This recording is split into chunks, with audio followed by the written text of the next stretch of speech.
please stand for the Pledge of Allegiance.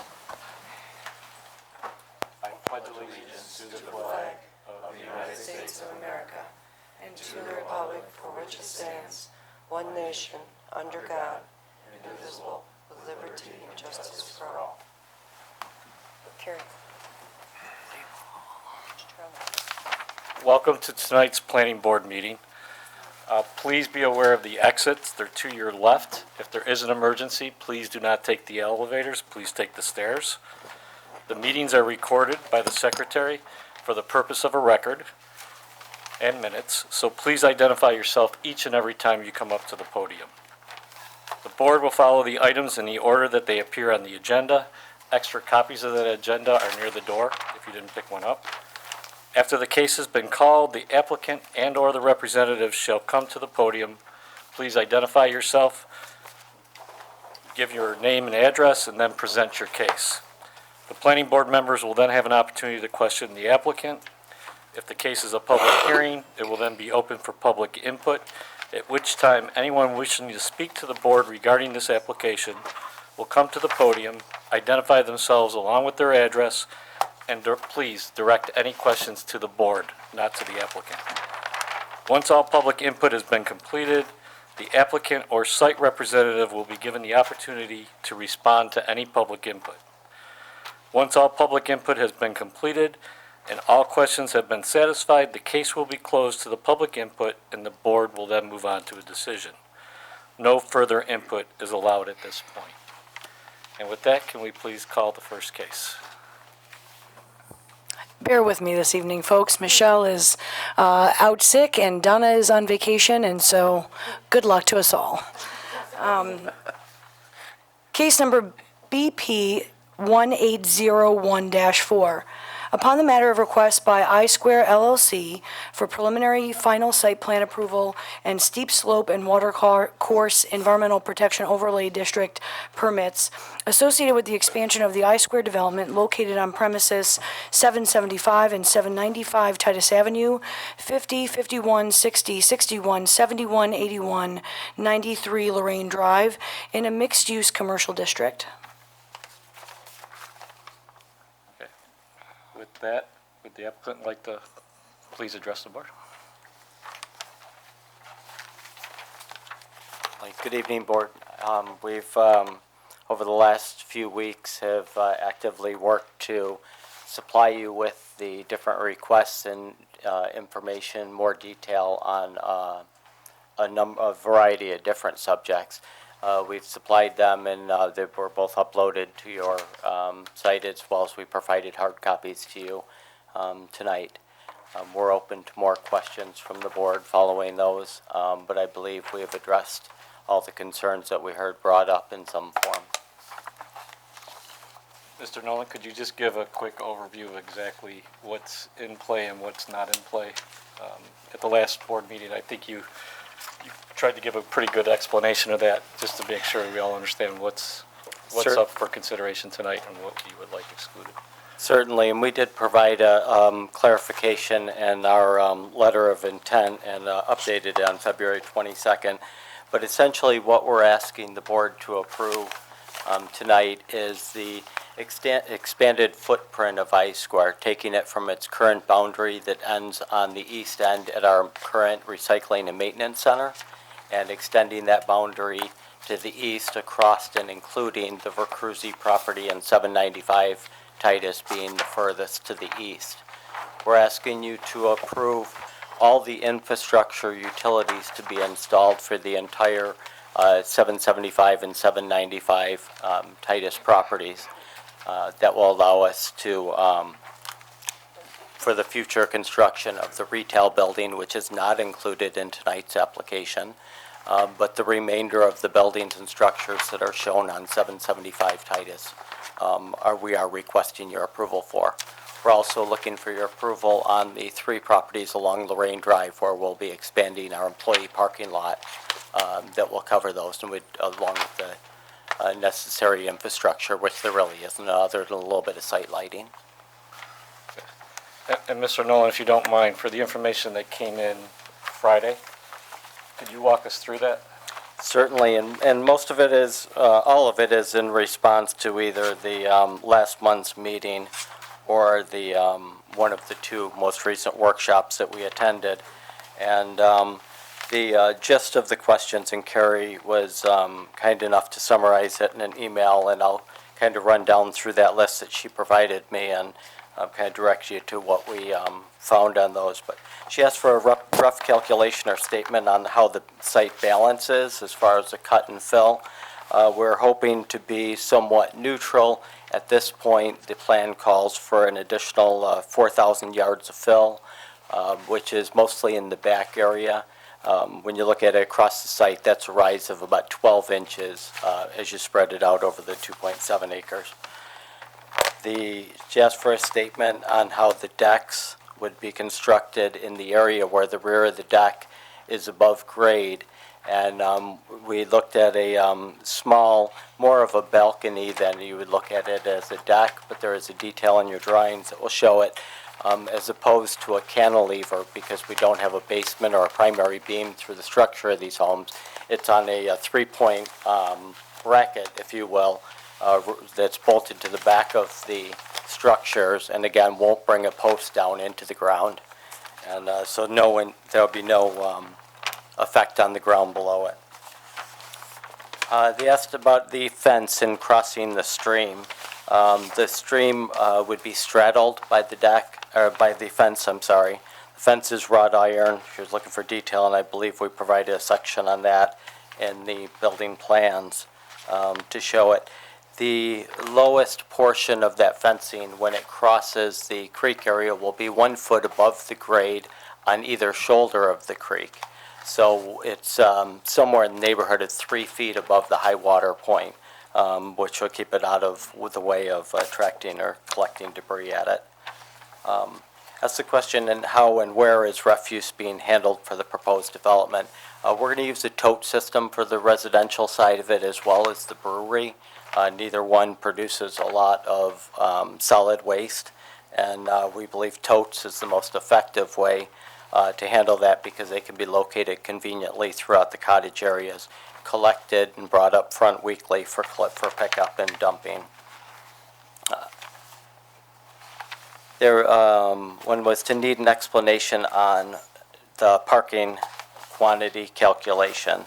It shows that we're above the minimum by about 97 spots according to the code.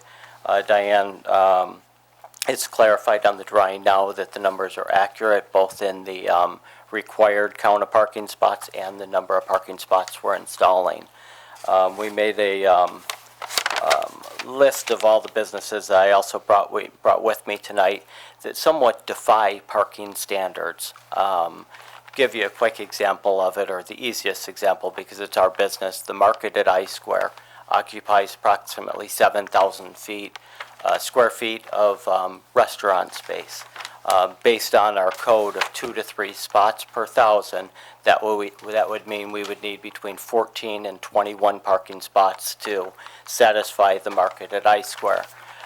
From 11 o'clock in the morning till 10 o'clock at night, we have 14 employees at a minimum on staff. So if we have 14 to 21 parking spots, that would leave anywhere from 0 to 7 for our patrons. At peak times, we have over 20 employees on staff at I Square. So again, that would take up the minimum parking spots before our first patron walks in the door. There's 8 businesses immediately within the I Square area that clearly defy the 2 to 3 parking spot requirement.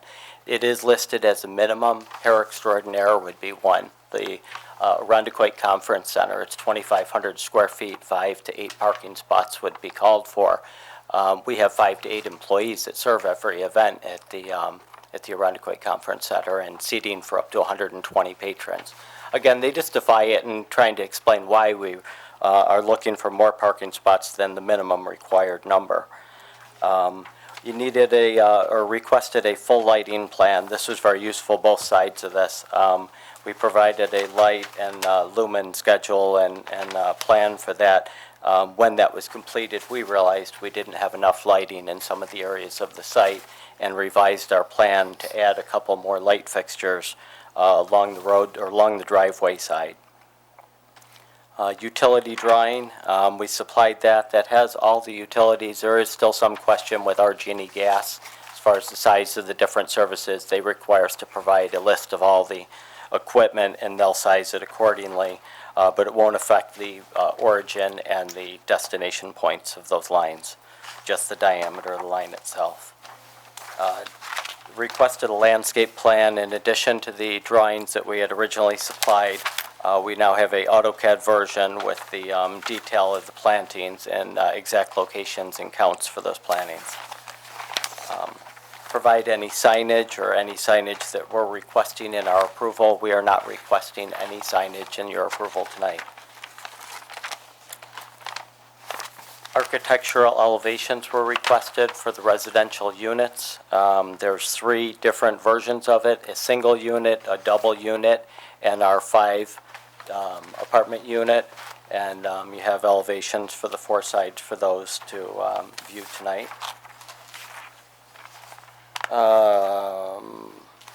Parking in front of the cottages is addressed in there. We added that to the count. How will deliveries be managed? We did block off 2 parking spots in the area behind the retail store that will be intended to handle deliveries through that rear of the building at that location.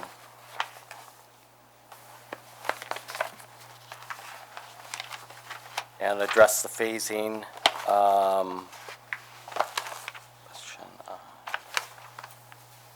There's 2 things. Buffering on Lorraine Drive, it's looking for the, I believe that's shown in our planning drawings where it's shown on the drawing original, very similar to the buffering we do throughout the entire I-Square development, a curb garden style green space located between the edge parking spot and the roadways. And then address phasing of the construction. Well, we need to begin right away as quickly as we possibly can to, in hopes of completing all the infrastructure and the pervious parking areas, which are the primarily the front of the Vercruysse property and the ones along Lorraine Drive by the end of June. From there, we'll go into construction on the residential units and hope to have the structures up so that we can work through next winter on the interior of those units. I'm available for any questions you guys may have. So, in what you provided us tonight, I apologize. I'm trying to find where you put the decks on the back, which drawing? On the elevations of the residential units. Oh, this one right here? So behind those color charts.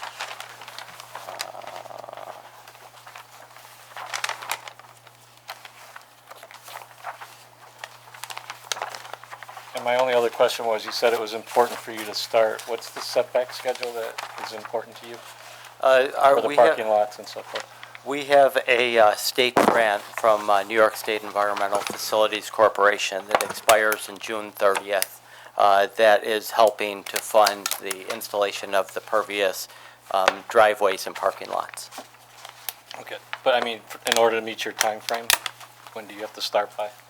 In order to start by, we have to start with the contracting stage, and it's a little bit interactive with the state that we select suppliers and contractors based on their pricing. We submit that, and they give us an approval to award and give a notice to proceed. From that point, we can proceed and go right into construction. We're hoping to have shovels in the ground by April 1st. April 1st, okay. That's about as fast as we can move things through the state, I believe, as far as getting that notice to award. Okay, and we received this today, or at least I received this today. I'm not familiar with this material. Is there anything you want to say about it? It looks good. Is No, there it's a particular reason you're picking it for the retaining wall, et cetera? We wanted a lifetime type product, concrete, as opposed to using a wood or a pressure treated type or a composite retaining wall. That just seemed like the best product that was the best fit for our site and aesthetically pleasing too.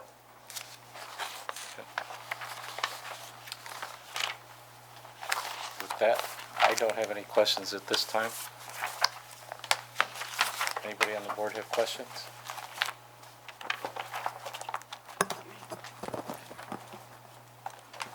Mr. Huber? No, I don't. I don't have any questions. I'm just still trying to review information that we've received, Mr. Chair. Mr. Huber, you have a question? I have a couple of questions. The pedestrian crosswalk in this new phase, coming across from the brewery, does that connect to anything in particular, or does it just sort of taper off? It doesn't really seem to connect with the island. Which document are you looking at, Brett? I'm looking at drawing C6. It is, well, I'm looking at the landscape plan, but I think it's on other stuff too. Yeah, it's mostly just to provide an area to slow traffic down, be a white striped area to allow people that we see overflow parking going over, or, you know, if the 8 spots or 10 spots in front of the brewery fill up, we see people parking across there and want to give a white line, a pedestrian right-of-way spot to get them across, more so than trying to connect the 2 sidewalks, just a safe place to cross. Okay. At the workshop, you mentioned that you had plans to create a pedestrian connection between the areas with the cottages and the original development in subsequent phases. Would you say that you're relatively confident in these plans, that we can bank on that, or are they too conceptual? That's a good question. I would like to say I'm very confident, but it's real estate, and there's certain properties have to change hands first, so I think it would be unfair for me to say it's 100%. So, But it is our intention, and once you get to that parking lot, typically most parking lots, including Wegmans and some of the most active ones in town, don't have designated walkways across them. You walk through your share of the drive aisles with. yeah, no, I understand that. I'm just we're trying to make a decision on this, and you're saying that this is coming in the future, but I wanted to make sure that that wasn't too, that there was some that we were relatively confident that that was going to happen in the future, and it wasn't too conceptual. I am relatively confident. Like I said, I can't guarantee it. That's somewhat, there's some measures of that are outside my control. Okay. The fence, on the last set of plans, and it's not noted in this one, but in the last set, it said that the fence was going to come up to either side of the shoulder of the stream, and then there was going to be 2 posts, and then the fence was going to be suspended at a higher level over the creek. Is that correct? Is my understanding correct? That is still our intention. I don't think it's drawn exactly that way. That is our intention to raise up that one section because it needs a stronger bottom beam Okay. than the standard fence section because it's going to span 16 feet. Okay. So we need a heavier beam, and that would, we want to be a foot, 12 inches above the grade on either shoulder of the creek, or the higher of the 2 shoulders, if you will. On the landscape plan, it does not show which plants and how many plants will be located along the Lorraine Drive parking lot for the screening. Correct. We missed that. Okay. Will street parking be permitted on the private road? Hasn't been discussed either way yet. Kind of open to that. I don't think it's going to be possible for like overnight parking. But I can't see why it wouldn't be for daytime for you to stop by over your friend's house and, you know. Sure, get that yeah. So can spot. that be counted in the parking numbers? It is not currently, on-street parking isn't because it's shown as 2 travel lanes. Sure. But, Because it is would- in phase 1, the on-street parking is included in the number of parking counts, I believe. it is because they're designated, it's a 3rd and 4th lane on Baker's Park Okay. and Stranahan Park respectively. Okay. The crosswalks. Brett, what was the answer to the screening question you had? I'm sorry. Screening question, that it is left off the plan. That was a Yes, we mistake. missed that. It's shown on there as a garden, it's spaced out as a garden, but when we issued it to the engineer to add them to it, I believe we failed on that to send them the plannings for that section. Okay. We do have that information with us, it's just not shown on this plan. The crosswalks that cross the driveway entering near Building 6, is that going to be crosswalk that's made out of similar material in the original plan, or is that just paint? We can't install the thermal plastic inlay that we put on Baker's Park. That has to go into an asphalt material. Okay. It's heated up and pressed into it. With concrete, and especially with pervious, you have a little different limitations, including painting it and striping it is harder because there's a lot of empty voids. Sure. So at this point, it's intended to be a traditional white double bar Okay. with hash marks across it. And then the Labella comments said several of the cottages do not have suitable grades to walk into the backyards. So I'm wondering, where is the usable space, the green space for the residents who live in the cottages? You've got basically, Labella's basically saying that they can't go into the backyard because it would be too steep. And then in the front, basically half of everybody's lawn area is taken up by a car. So where do people go if they had an animal or something and needed to let it use the back? Yeah. I don't know. There will be 3 or 4 green wedges, the one down on the south end of the row of duplexes, and a few green spots around there. But typical of multifamily or apartment complex type living, most apartments don't have even as much green space as we have, and by separating the buildings and keeping them one story, it was a challenge between the amount of green space, because it is very lush and green area, and we don't want to mitigate all that. Okay. And then one more question is the landscape plan, at least the one that I saw before, indicated that the area between the rear of the cottages and the creek, you'd be planting that with some type of a wildflower mix or something of that nature that's supposed to be good for stabilizing the stream bed. But it also seemed to indicate to me that all of the trees that were there would be removed. Is that correct? Nothing would be removed tree-wise behind the cottages or in Okay. that steep slope or creek bed area. There is some dead ones, clearly, that need to just be picked up or removed in that fashion, but no trees at all. The planning list was the list we received and from recommendations from the Conservation Board, and our staff seems to agree that that's all perfectly appropriate for there, but no tree removal. Okay, and then on the very far end of the cottages, the vegetation zone, I guess what they're calling it, doesn't extend all the way. It appears that the creek would go up to lawn or something, but there's no vegetative zone along that area of the creek. Am I reading this correctly? Can you repeat that for me, Brett? So- I'm sorry. I'm looking at C6, Okay. and you have this stream vegetative buffer area, and I see it kind of ending instead of following the creek all the way to the edge of the property line. So does that mean that that would be lawn adjacent to the creek, or what would be in that area? No, that should be completed as well. It starts up a slope in that area, and I think that's why it's shown it not. And Okay. I believe it's currently fairly vegetated, but I'm pretty certain we would bring that up to the property line. Okay. And then I just have one more question, but it's for staff. You want me to hold that one? Sure. Okay.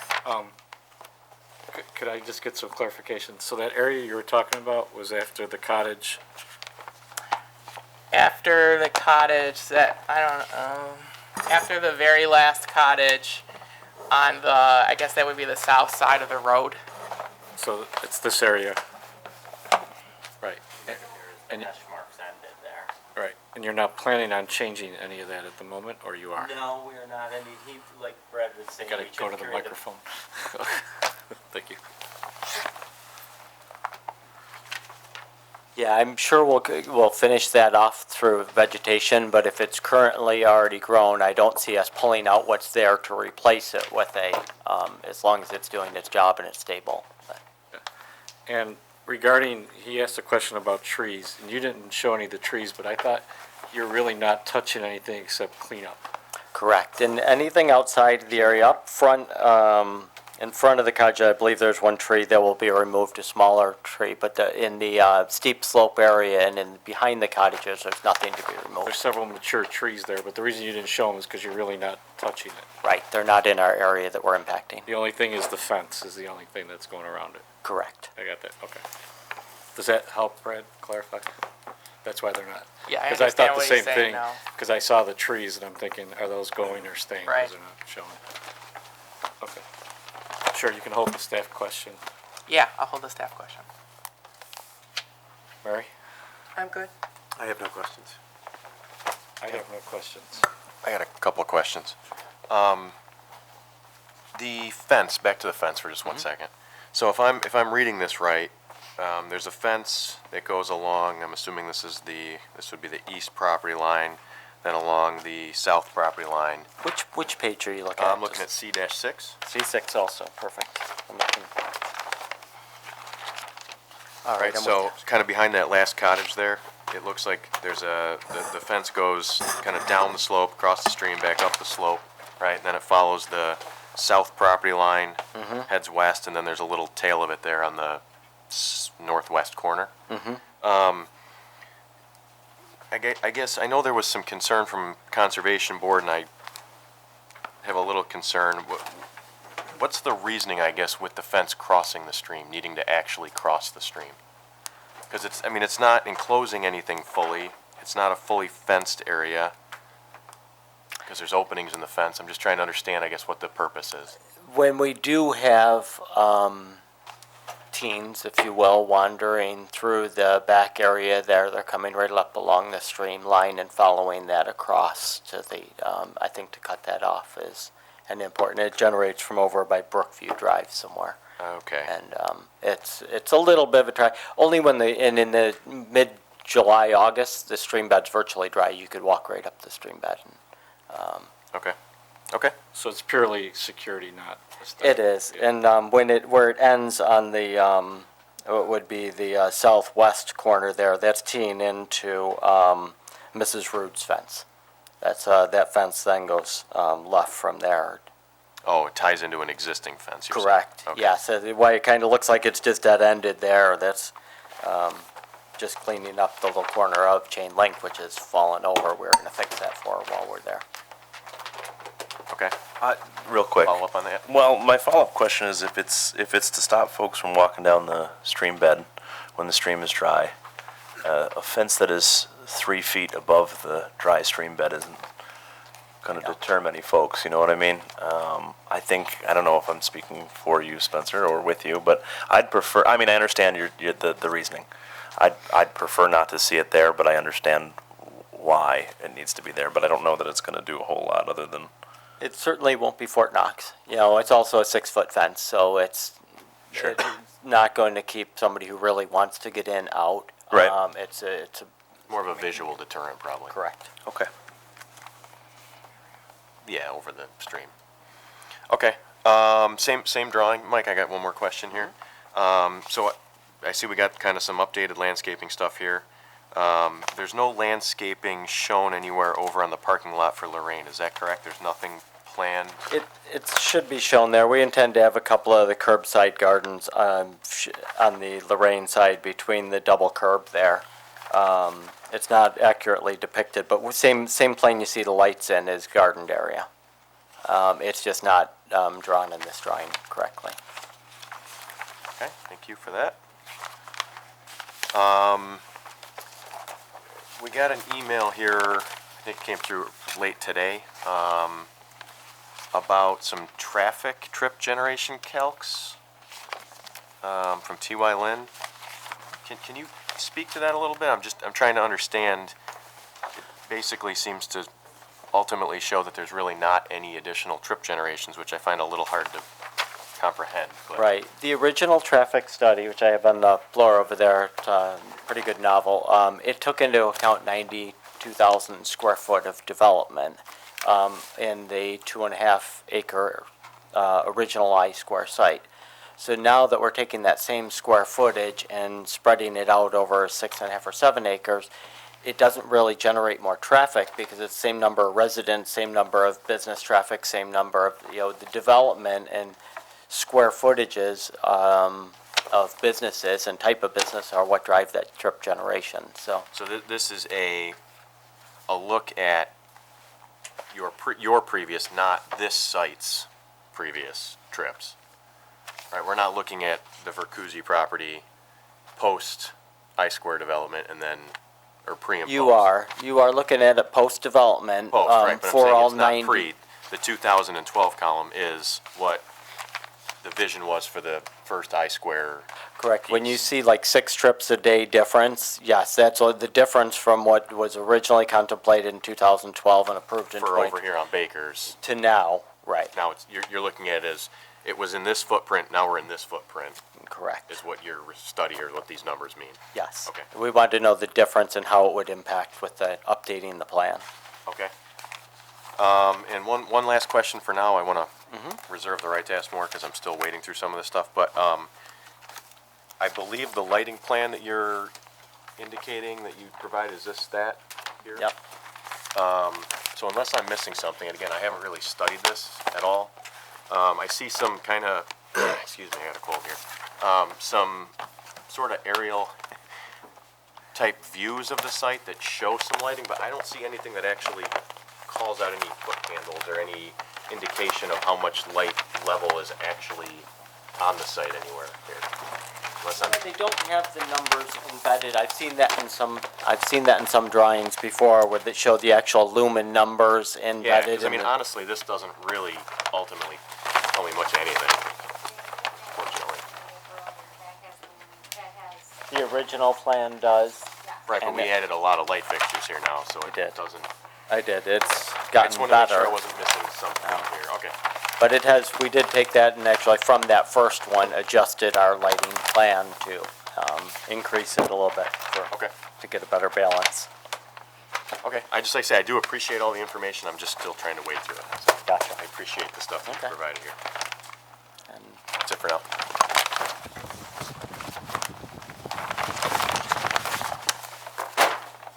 Just more efficient that way. All right. Okay, so just a couple of questions. Again, I'm also reviewing the documents, but I noticed you have wood siding on here. What's the basis on the wood siding instead of vinyl or something a little more hardy that doesn't need to be painted quite as often? Just favoring the wood siding because it fits the look of the development. I'm not a fan of vinyl siding, so we'd rolled that out first, and then from there, it seemed like that we really settled in. We did look at hardy board and hardy plank and different cement or type boards. Ended up back with the wood planking, although we do feel we'll use some hardy plank, especially in the trim, because they have more decorative trim pieces available than in traditional wood or cedar. Sure. Okay. And I'm noticing I was looking at drawing C6, which is the landscaping plan, and I noticed your creek center line in the back is not quite. You're using it as the bank of the creek, but that's really neither here nor there. I noticed though in drawing C4, the silt fence is drawn across the center line of the creek. It doesn't actually block the creek from any sediment, it's drawn across it. So Yes. that's going to need, obviously, to be changed, updated. Yes. That's, Yeah, that would be. It actually seems most appropriate to put at the top of the edge of the steep slope there. And yeah, or halfway up, or someplace Right, that'll at least right. catch something. that'll be addressed with our SWEP as well. Okay. Those are the questions I had. Thank you. Thanks. I had one more about the lighting. I forgot to ask. I saw the Cut sheets? spec of the lighting that you provided, and can you are these utility Arlington series luminaire? Are those the ones that you intend to use on the street? They are. Okay, and then do you intend to use those on the street on Titus Avenue as well? Or will those street lamps match the street lamps that are on the Titus Avenue street in front of the development now? They will match. Those will be the harp fixture. The driver is the same. They have a universal driver on them that powers them. That's going to be the same. So the same amount of lumens in that. So we were able to utilize the one fixture, but as we get into the back of the development, those Yeah, were, okay, that's what I kind of thought. I just wanted to confirm yes, what you. the same pole and everything. Mr. Knoll, I got one more question, I'm sorry. Certainly. The proposed common building, and you may have said this when you went through it, is that gonna be the same look and feel as the cottages? Yes, the common building will fit in the same material, same building materials, same type of roof lines, roof pitch as that. That was the one we could not get through architecture on. So it'll basically just look like a bigger cottage? It will, Okay. well, with a just slightly different entryway, but we'll, Along that line too, what is the material that's going to be used on the extension of the barn? Is that more wood siding or? we are in the market for, we're actually looking for a repurposed wood to use on the exterior of that, because it's, in our eyes, kind of a historic building. We really want to make the outside match. The inside is just full of really incredible wood, so And- put something new on that's lesser quality doesn't Sure. make sense to us, so I'm, And doors in that window, doors and windows in that building will be repaired or replaced? the main entry needs to be replaced because it's a sliding door and they don't, it wouldn't function well commercially. We're trying to leave all the others in place and all the interior doors in place as sliders. That's it. I keep thinking that's it. Oh, I got another one now.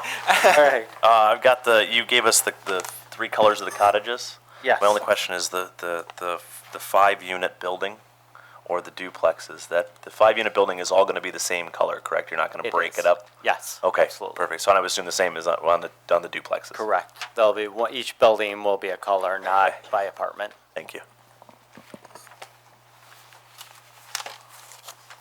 We reserve the right to call you back up for more, Won't be far away. but this time, if there's no more immediate questions, did you want to ask your question of staff now, or? Yeah. after Well, I don't know. public Whatever input? you want me to do. You're the Well, chair. You can ask your All right. question. I have a question for staff. I wrote this down because it's really, I had to really think about what I was asking. So I'm just going to read it off my paper. Okay, so section I wish I had an answer I could read. Section 235-4 of the code defines dwelling unit as a detached residential building containing 2 or more dwelling units, including what is commonly known as an apartment building, but not including group, row, or townhomes. Okay. Okay, and then it says it goes further to develop or to define group, row, and townhomes as a residential building connecting dwelling units, each of which has a primary ground floor access to the outside, and which are attached to each other by party walls without opening, which I think is the description of the dwellings that is the closest description to the dwellings that are being proposed in this phase of the development.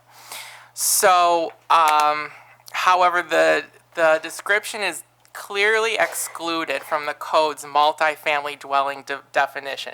It says actually does not include group, row, and townhomes, and then it has another definition for group, row, and townhomes.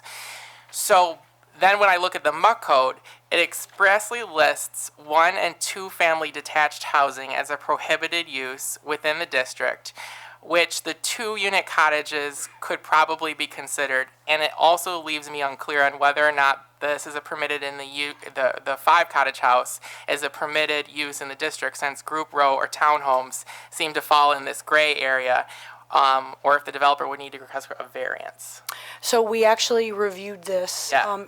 in-house and in staff, and it's based on the definition, and I'll pull it up in a moment. I'll have it at the ready. It's been determined that this does not, the definition of single-family use or the definition of single-family lot or a 2-family dwelling is structure on its own parcel. And so because this is multiple dwellings of various configurations of 2-family and more than 2-family on one contiguous lot, by definition, it's multiple dwelling. So any type of dwelling that Mix is of- put on one lot would be counted as multi-family. Multi-dwelling, yeah. Multi-dwelling. So that's where, in the code, often, especially in our code, it's a matter of going from looking at the definitions. Okay. And in this instance, that's how it was deemed. If this was a proposal of two-family on individual lots, as almost in like a subdivision. Right. That would not have been a permitted use in the Okay. code as currently Okay. expressed. But because it's all on one consolidated lot, under one ownership, it's multiple dwellings on a single Okay. lot. Thank you. Okay. I'm just glad I had the answer. Any other questions for staff? Okay. Can I make a recommendation? We talked a lot about C6. Is it possible to put it up so in case anybody from the public? Well, I'd be happy to play Vanna. Hold on one second. You can watch me struggle with the magnetic I'll board. help if you'd like. You got it? You can use this copy here. We'll take care of it, Karen. Oh, look at you. Hold on. Thank you. All smoke and mirrors.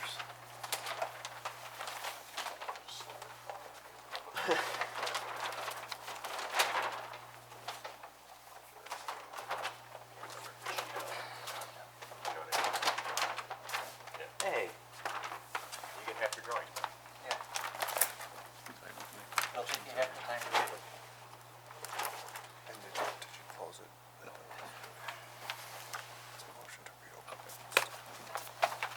Well done. Is that okay, Mr. Chair? Thank you very much. I appreciate that. So with that, I'd like to, I checked with council, since we never closed the public hearing, we can begin the public hearing portion of this. So I would ask anyone who would like to come and talk about this project, once again, when you come to the podium, please state your name and address, and please direct all your questions to the board, and to the board only. Thank you. And then the applicant will have a chance at the end to come up and respond to any comments.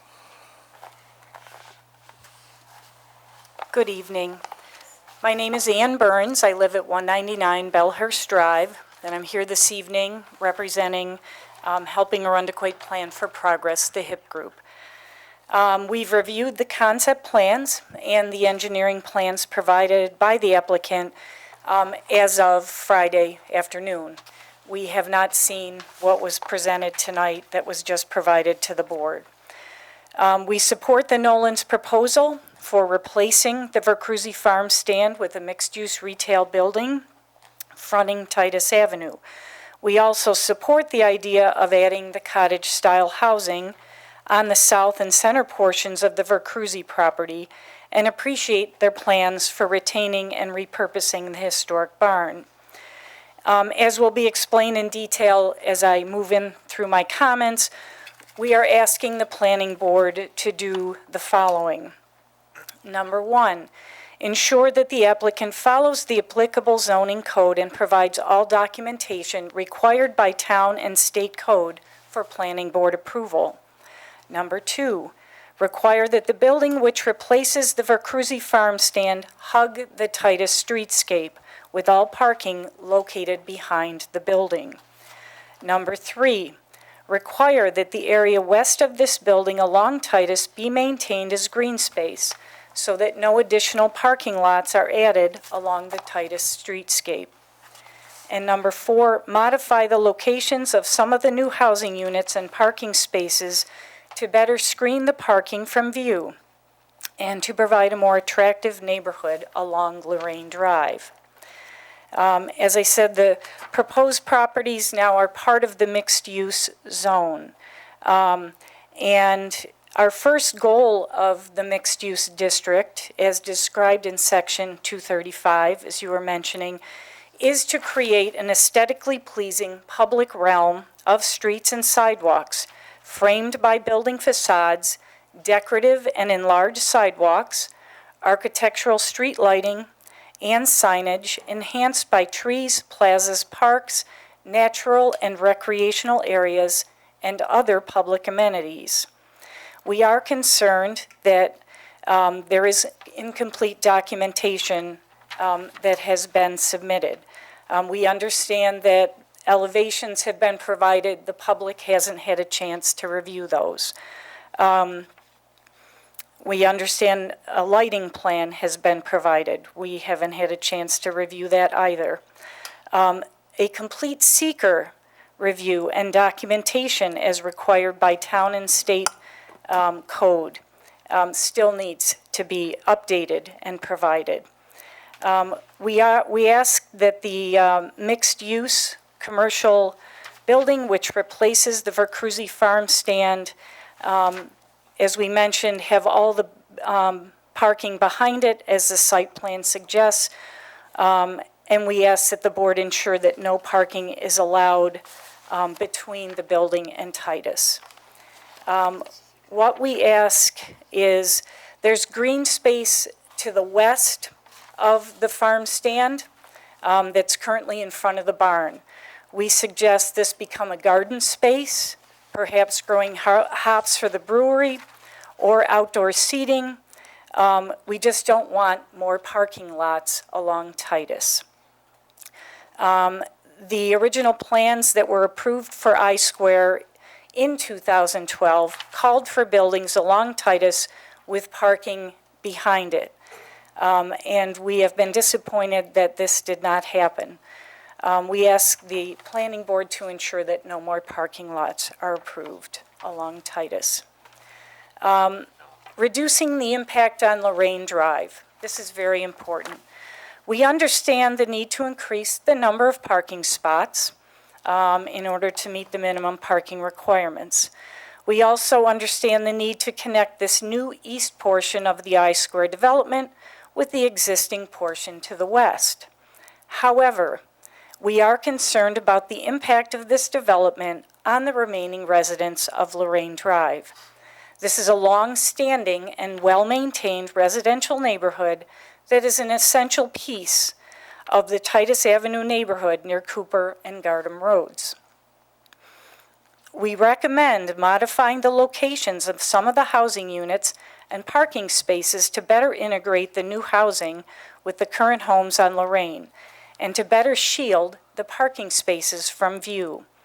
One possibility is depicted in the modified site plan that we submitted to the town, and we've included this. What we are proposing, it maintains the same number of senior housing units, same number of parking spaces as the plan submitted by the applicant. But we feel this does a better job of integrating the east and the west parcels by using some of the new housing instead of only parking lots and roadways to tie them together. This plan that we're providing moves 7,200 square feet of parking space off of Lorraine Drive and relocates it to the south of the brewery and the common building. Two of the double housing units that were previously located here, we are asking to be relocated to the west end of the new road, where they will tie into Lorraine Drive near the quiet cul-de-sac and provide nicer views from the back for the residents. The third double unit is located on Lorraine in place of the parking that is moved. Relocating these housing units will help maintain Lorraine Drive as a residential neighborhood rather than as an access road to a large parking lot. In addition, green spaces with drought-tolerant evergreen shrubs and trees could be added as further buffers. Adding these types of drought-tolerant evergreens would help to ensure year-round buffering of these parking areas in addition to the warm weather interest of the landscaping proposed by the Nolans. So putting evergreens in so it's a further buffer. Some of the landscaping that are in the curb gardens currently dies off in the wintertime. We're asking for more buffering year-round. In terms of documentation and studies, I'm going to return to that. We have seen the transportation table that was put in the site plan from what was submitted last Friday. We wonder, has Monroe County DOT reviewed the site plan for this, and what findings, if any, have they provided? Have they considered alternatives? Other missing documents and reviews include no fire marshal review of this proposal, no demolition plan, and the incomplete seeker review. In terms of seeker, We have gone through the short form that was dated January 16th, filed by the applicant, which is missing Part 2, and changes may be necessary to Part 1. Specifically, question 8A, will the proposed action result in substantial increase in traffic above present levels? The applicant checked no. With a added mixed-use retail building of over 9,000 square feet, additional housing, and a brewery, we really believe this is going to impact traffic at that corner. Question 9 asks, does the proposed action meet or exceed state energy code requirements? The applicant checked yes, but no description is provided as required. Question 13 asks, does any portion of the site of the proposed action or lands adjoining the proposed action contain wetlands or other waters regulated by federal, state, or local agency? This has been checked no, but this is bordering an environmentally sensitive creek with a steep slope. So the EPOD designation and the environmental sensitivity of this area, we know everybody has talked about that this evening. Up to Friday, there had been no stormwater intervention plan for this proposal, which is a SWIP required by Monroe County. There's also no 239M plan, which needs to come from Monroe County to the town for a proposed development such as this.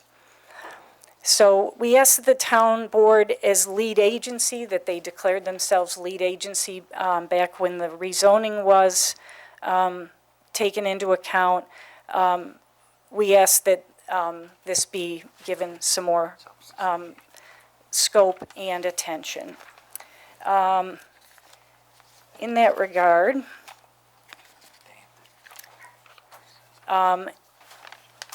what we'd like to point out in closing is that the community has been involved for 20 years in the thoughtful redevelopment of the Cooper-Titus neighborhood.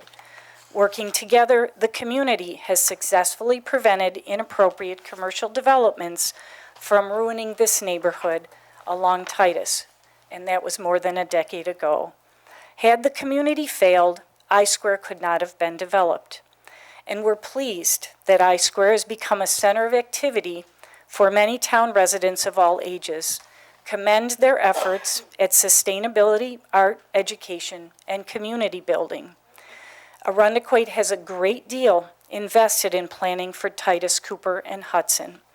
And as we mentioned in our comments here and last fall before the town board, there are master plans that overlay this essential neighborhood, and the mixed-use code was developed from this very master plan, both master plans. And we believe that an open dialogue between the applicant and the neighbors could be helpful in this regard. Thank you very much. Thank you. Is there anybody else that would like to speak?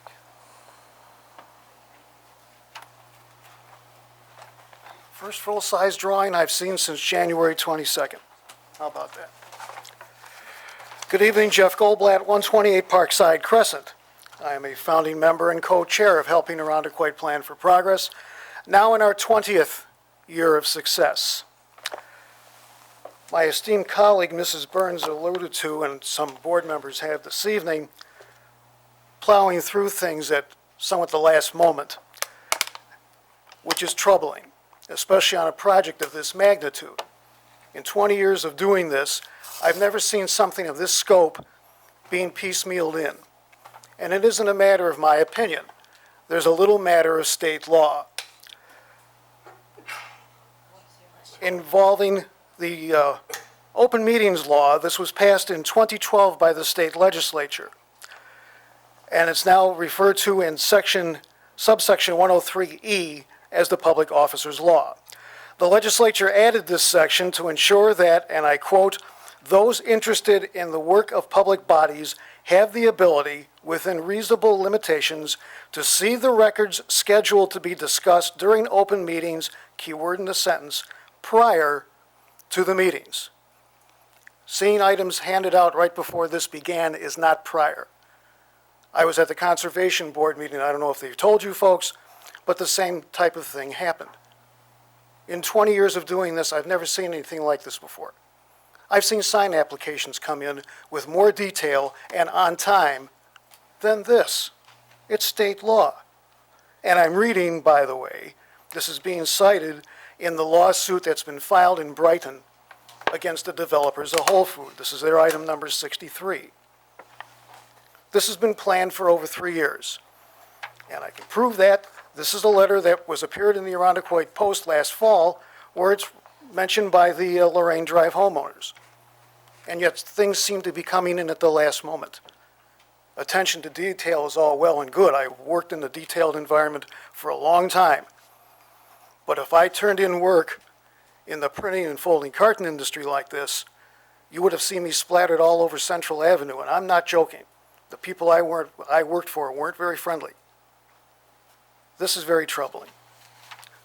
Another thing that hasn't been discussed in regards to the housing portion of this is the Fair Housing Act, which is something that needs to be adhered to. And I'm reading from a HUD document. They oversee this. And they state in this 3 bullet points, it's not long. It says, in order to qualify for, and they put the words 55 and older in quotes, kind of unusual. In order to qualify for the 55 or older housing exemption, a facility or community must satisfy each of the following requirements. And these are not optional. A, at least 80% of the units must have at least one occupant who's 55 years of age or older. And the facility or community must publish and adhere to policies and procedures that demonstrate the intent to operate as a, and again they put in quotes, 55 or older housing. And lastly, the facility or community must comply with HUD's regulatory requirements for age verification or residence. So talking about fences and sidings and so forth, there's also federal law that needs to be adhered to, and there's been no discussion of this in front of this board or town board, and that's kind of important. The last part of this, which is I find personally troubling, is Lorraine Drive, since that's where this all began, April 1997. Why this is being wrapped into this is beyond my level of understanding, especially given that we're talking about structures on that street that are not dilapidated like the kinds that were on Union and Stranahan. They've been well-maintained homes, and just mentioned that. I spoke with one of the homeowners recently, before her house was torn down. Back in the day, this would have been Mrs. Taddio's house.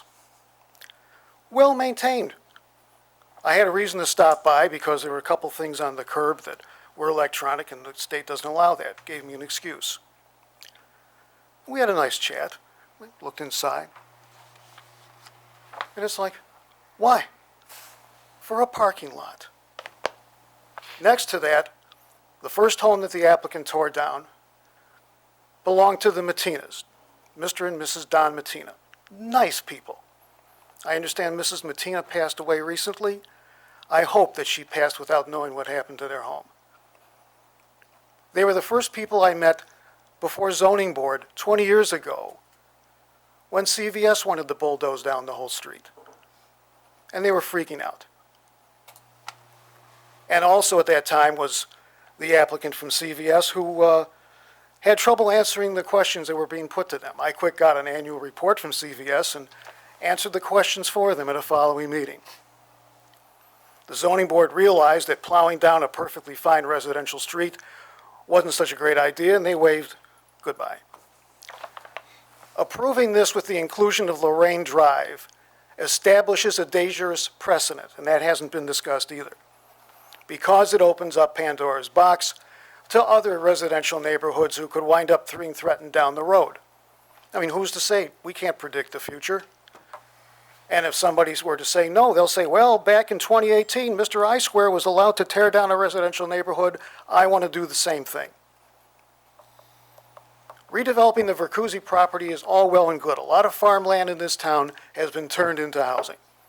It happens. Farming is not the way it used to be in this country. But the wrap in Lorraine is something that I really find very troubling.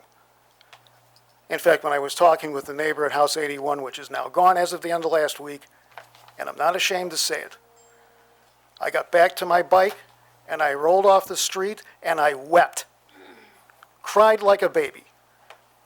And I asked myself, the hell did I stick my neck out for? To see the street systematically dismembered for parking in a drive-through. In fact, a member of this board at one of the workshops earlier had asked, there was some confusion about what was being asked for, and the question was posed, and I have it in my notes, about what was going to be, if anything was going to be built on Lorraine Drive, aside of parking, which was mentioned in the Irondequoit Post. And the applicant said, and I wrote it down in my notes, so I'm quoting accurately, now's not the right time to build on Lorraine. Just exactly when is and what is. Or is this going to wind up being a stump, like Rome Street in the city? Or split, like Ormond Street in the city? And I didn't have to go to Google Earth to look those things up. I worked in the buildings that straddle those buildings 6 days a week for nearly 20 years. I don't think the community was interested in seeing a perfectly fine residential neighborhood plowed under for parking. People made it clear that they did not want to see Titus Avenue turned into a second version of Ridge Road. However well-meaning and well-intentioned this application is, that's what's going to happen, slowly but surely. And that's not how this all began and not what people were interested in seeing, but that's where we're headed with this. And frankly, it's making me sick. After 20 years of this, this was the last thing we ever thought we would wind up seeing. And yet here we are. It's a shame, really. And that's my message. Thank you. Anybody else who would like to approach the board?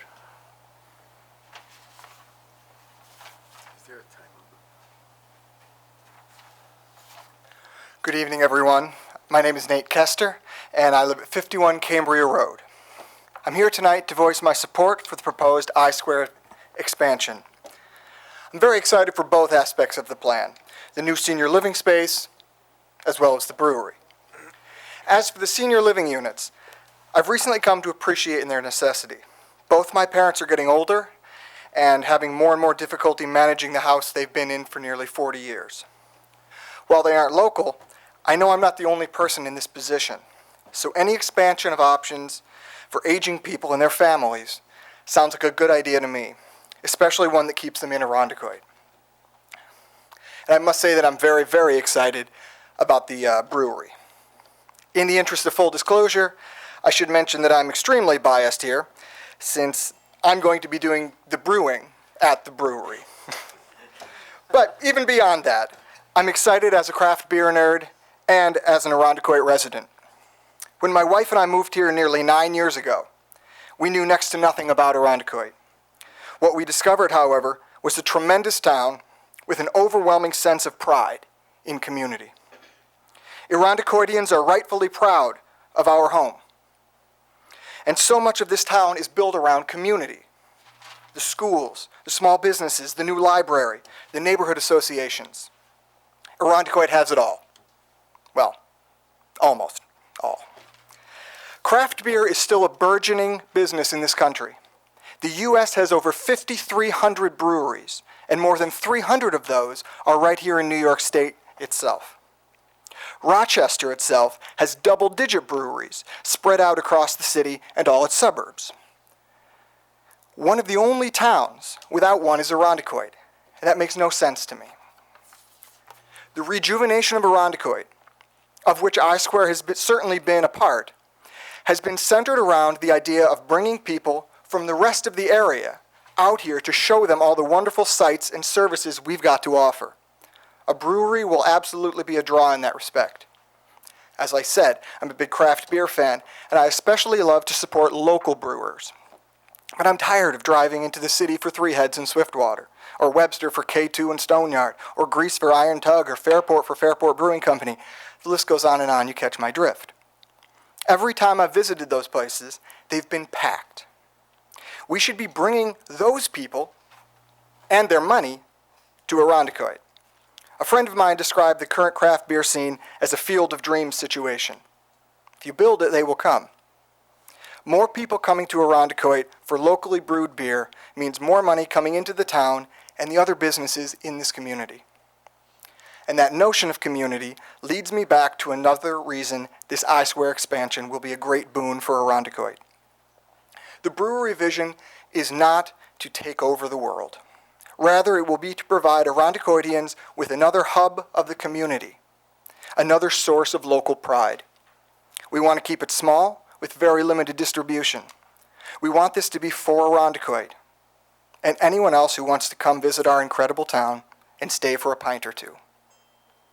Our town is in the midst of a wonderful revitalization, and I-Square has been a major part of the progress so far. This newest expansion will continue that. The senior living aspect will give Irondequoit residents new opportunities to enjoy life here, and the brewery will help bring people to Irondequoit and show them everything we have to offer, while simultaneously enriching our community. Let's keep our momentum going. Thank you very much. Thank you. Anybody else who would like to speak on this matter?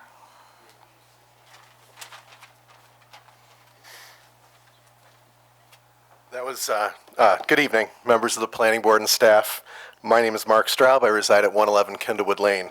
I'm not going to be as eloquent as the speakers before me, but I'm here to speak in favor and support of the expansion of the footprint of I-Square. Overall, I'm thoroughly impressed with the efforts that the Nolans have taken on in the development of their projects. As the paint on the wall on Titus Avenue shares, I'm grateful that we have this project in our community. The unique design of the I-Square buildings, along with the incorporation of green technology, is something I'm happy to see for the future of Irondequoit, and especially for our children, which we have two in our audience tonight. As Mr. Nolan remarked, and I agree, parking at times is needed, especially during the multitude of events that take place in that area. The development of the cottage-style housing, in addition to the other uses of the properties being discussed tonight, are exciting and I feel are true to the vision and mission statement that the Nolans have shared with us and our great community. I'd very much like to see my own mother move from the Syracuse area to Irondequoit, and she does fit the HUD criteria.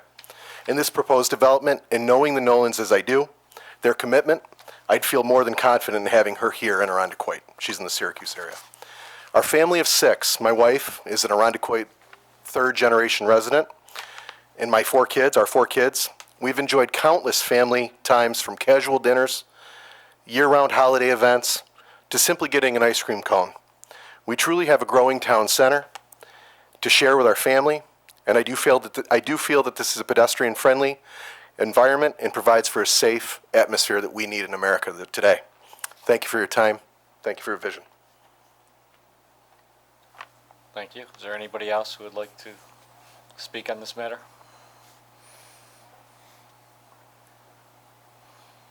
I hope his beer is as good as his speech, but I will not be the same. My name is Brian Warren. I live at 47 Cottonwood Lane, and I'm here to support the Nolans for the I-Square project. I was here a few times on some other projects that were not put through, and sometimes I think Irondequoit gets a little rap. I'm a contractor, and I think sometimes Irondequoit gets a little rap for being hard to get things done sometimes. I don't know if you guys feel that or think that, but I think what they're doing is what's best for our community and our progress. I think if we want, people are losing some strong memories, like the gentleman said, by knocking down some houses, and there's some older people that are moving on. But if we want young people to move to our community, and we want this to happen in the near future, and we want to draw people in, I think we need this. I think our community, sometimes we talk about mixed use and we talk about housing, and I think without this, we're going to lose residents, and we're going to lose young families moving to Irondequoit. Despite what some people think, people want to live in Irondequoit. Young people, they don't necessarily want to live on Park Avenue. They want to come live here.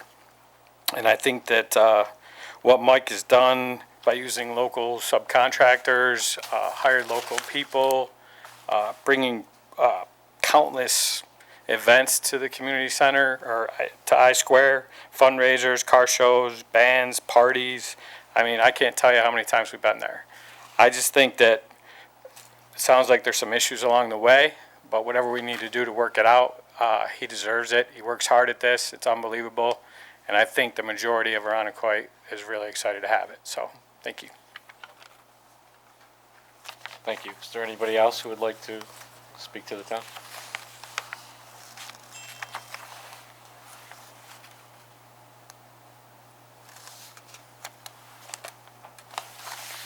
Good evening. My name's Craig Armitage. I live at 317 Imperial Circle.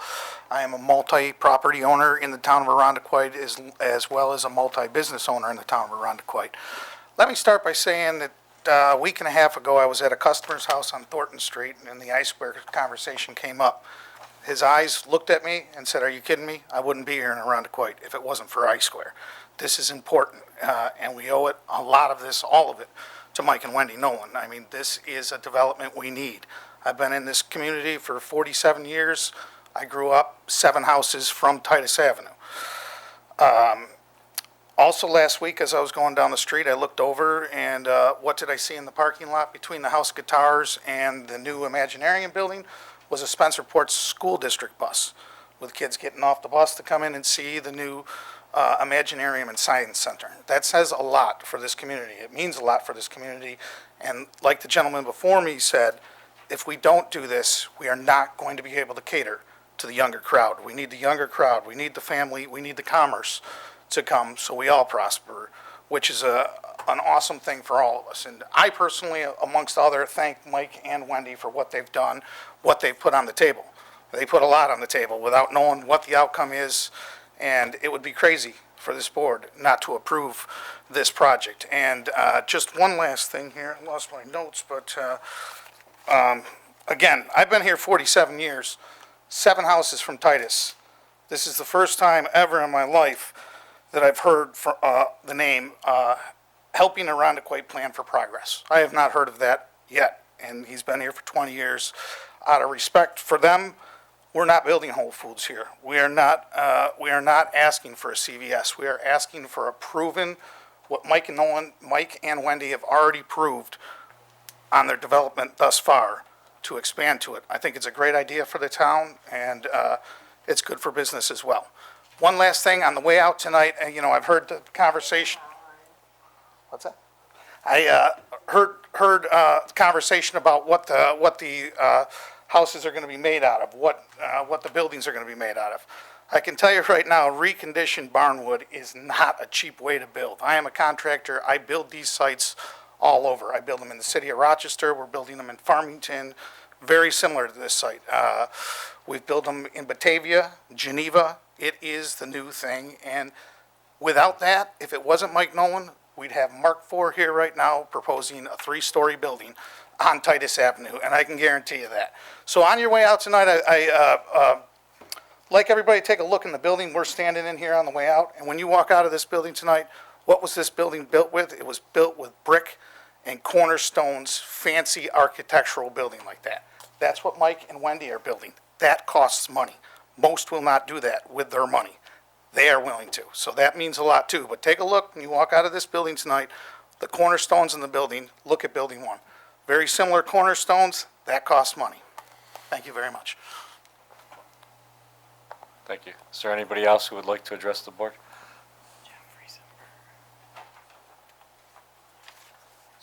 Good evening, everybody. My name is Jeff Riesenberger, 65 Pine Grove Avenue. I respect what everybody here said tonight, and I know progress is difficult, it's controversial, and there's issues. And I don't know the exact, scope of what's going on back in there. I haven't seen all the plans, but I do know through working with the Nolans, they're good quality people. They've been great to me, my family, and my business. And the thing I respect the most is that they're owner operated. They're there all the time. They're not people to throw money into a project and have other people do the work. The other thing is they've hired local people for most of the work they've done, which is not true of other properties in this town, even ones on this campus right now. So I've got to say, I appreciate what they do for the people here. And like Craig said, they put more money into their developments than other contractors would. They simply wouldn't put that kind of money into the town. So you've got to respect that. I-Square has also become a dominant employer in the town. So again, that's something to be valued there. And like I said, change and development are difficult, but I do believe through their past experience, they'll work through whatever challenges come up. And I hope, from what I've seen, they'll do it in a respectful way and take into account all of the town's needs. Thank you. Thank you. Is there anybody else who would like to address the board?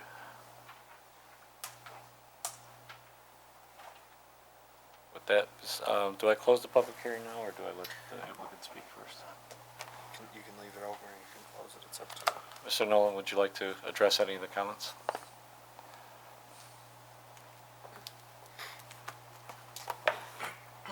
No, I appreciate the support we saw from a lot of our residents, and hope you understand specifically regarding the HIP comments. The HIP group is supposed to be advocating for our area. They've spoken against nearly every application I've made to both the town board, the zoning board, and the planning board. Fortunately, we were lucky enough to receive approvals for all those same things that they spoke against. We built it, and our town seems to love and enjoy them. I have nothing further to add. With that,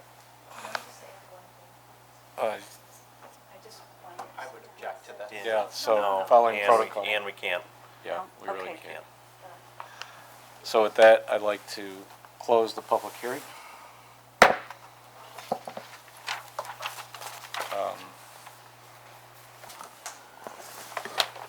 In all of that and following protocol, I have one question for the board. Did we all understand what was going to happen with 70, 80, and 90 Lorraine Drive? Say that again, Bernie, I'm sorry. So the houses that were directly behind the new cottages, I believe they've been demolished, is that correct, 70, 80, 90? Let's see, directly behind, so on the even side of the street, we demolished, thank you. I need the numbers on these to speak coherently. Sorry, 50 and 60 were demolished last week on Lorraine Drive, and 71 and 81 are now demolished. The only one that remains to be demolished for this project, as it's spelled out here, is number 61, and that was rented. They closed on their new house on Friday and are moving. And as quickly as we can get the asbestos abated, we'll do that, which will clear the way for, that'll be the last demolition to happen in order to complete our plan there. So I got the wrong numbers off one of these maps then, so I apologize. Sorry. Yeah, that's why I had to look at it just to be sure. I just want to be clear, so what's going to happen with that space? That's behind, I believe, the dentist and something else that's there? Here, So, these properties right here.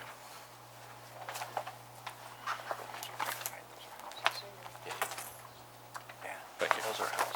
If I had the wrong numbers, I apologize, I grabbed them off. now, those three houses remain there, not owned by I-Square. We'll have a buffering area between them. We've shown an interest in purchasing those properties, but either the time or the pricing or the whatever. I apologize. So which ones have been demolished then? That would be the two on the end of that street, 50 and 60 on that side. Are the two only ones that are being demolished on the west side of the road there. Where the road is going to be? Correct. Thanks. Now I got it in my head. Okay, thank you.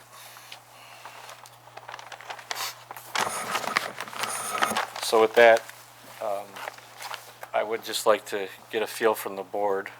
We got a lot of information at the last minute, but I want to know how the board feels. I have some opinions, but I'll wait. Mr. Chair, I appreciate all the information that we have received, and these revisions seem that they're really, really going to be great plans. I unfortunately worked today and didn't have a chance to get a good look at these, and I'm not sure that all my other fellow board members got the kind of in-depth look that we've been looking for all along.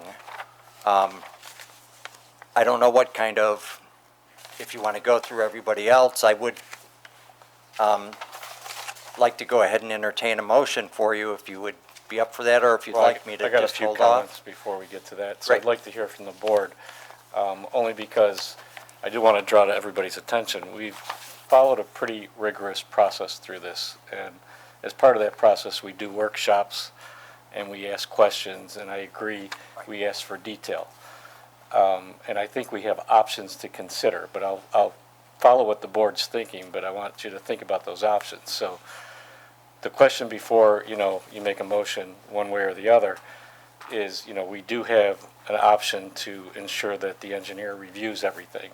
We could move. And my question would be well, I'm not sure what your motion is. I think I do know from what, comments. All I'm trying to say is we have to have some flexibility as to what is it that we would actually change.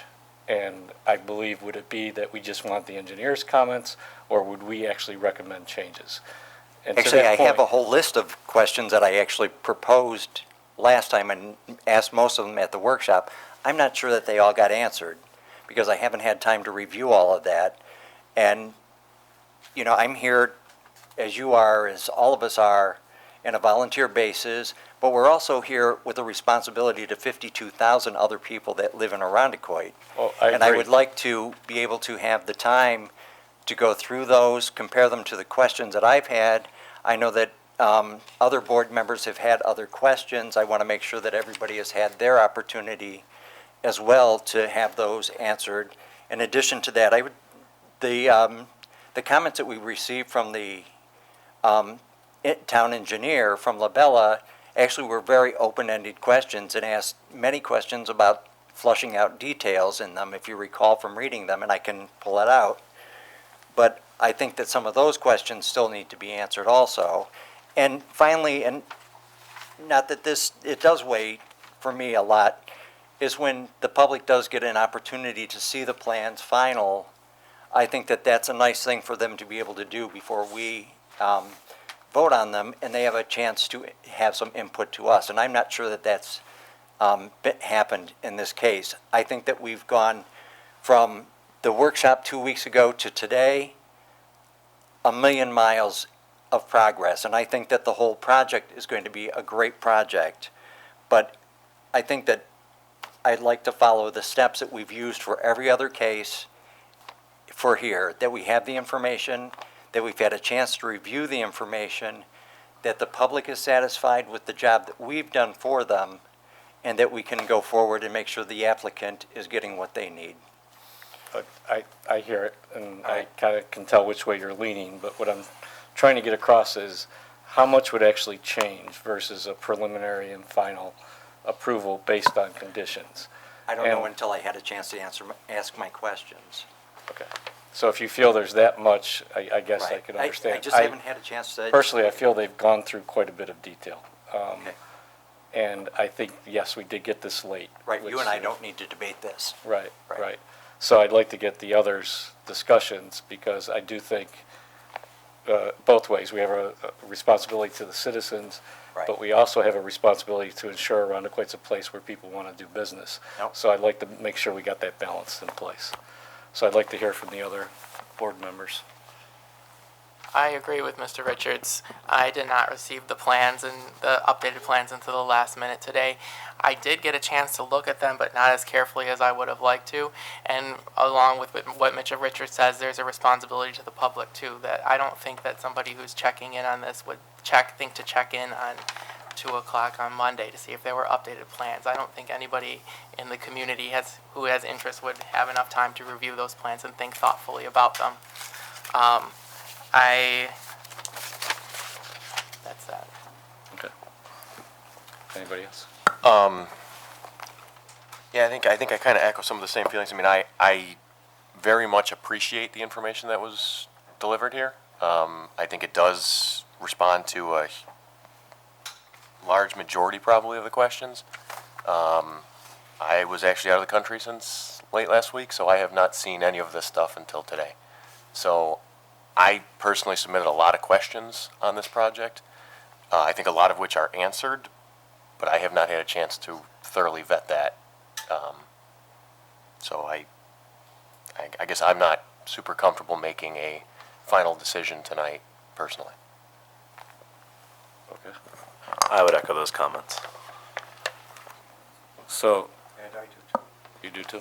Yeah, I just, I mean, I think the Microphone. last email I looked at. Excuse me, Sorry. thank you. You just knew by the excuse me, thank you. That's me typical.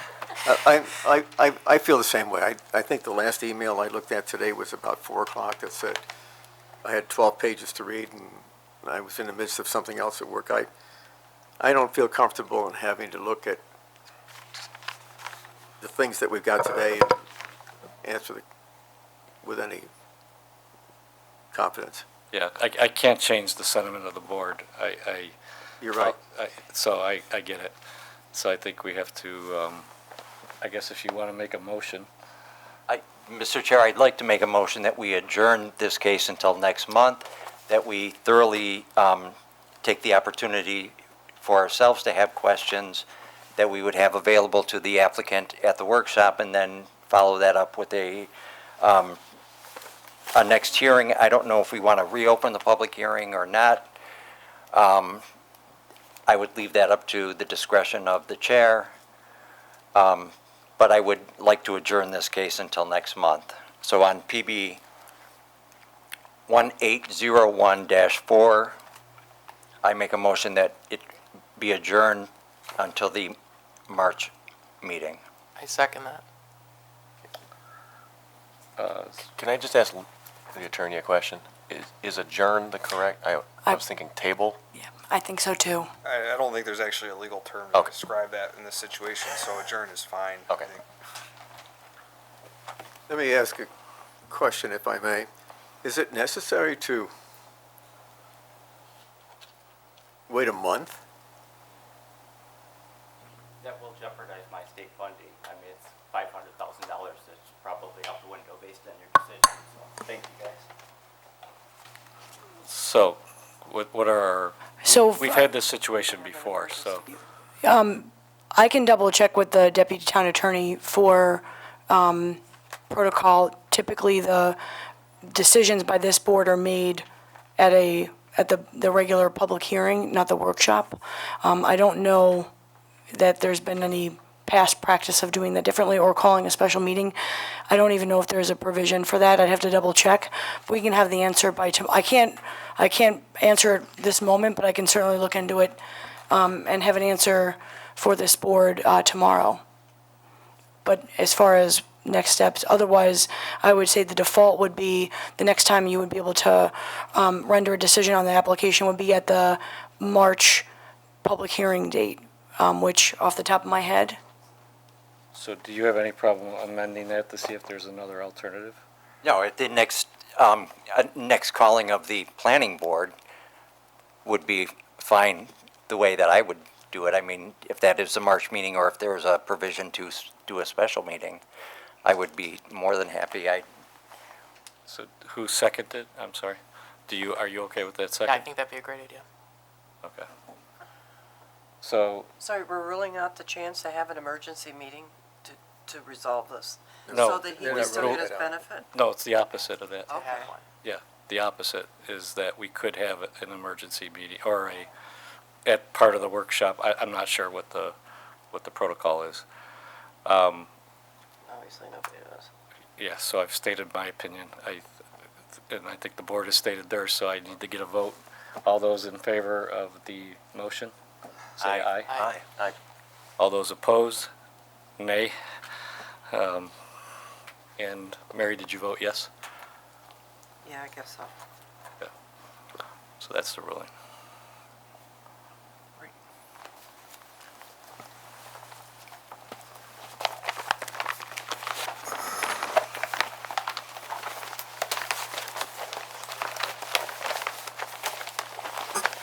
With that, please call the next case. Give us a couple seconds to get the paperwork aside.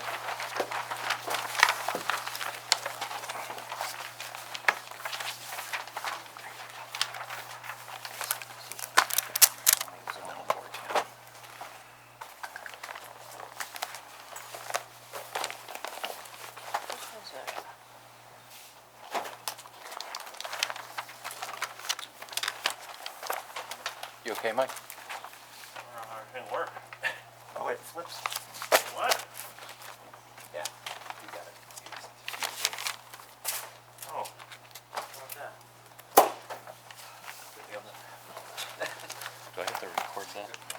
Sorry? Do I have to record that? Not sure I can see that. This was a motion to adjourn it. Just go with minutes. I mean, it probably wouldn't hurt. Yeah, I would. What's next? LaCroix.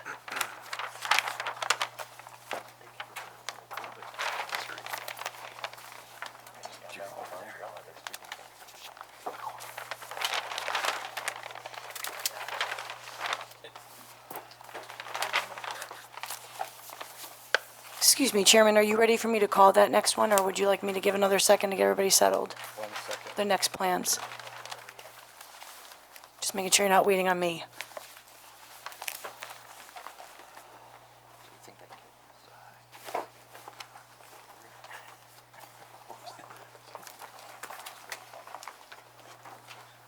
Light it up, recording secretary.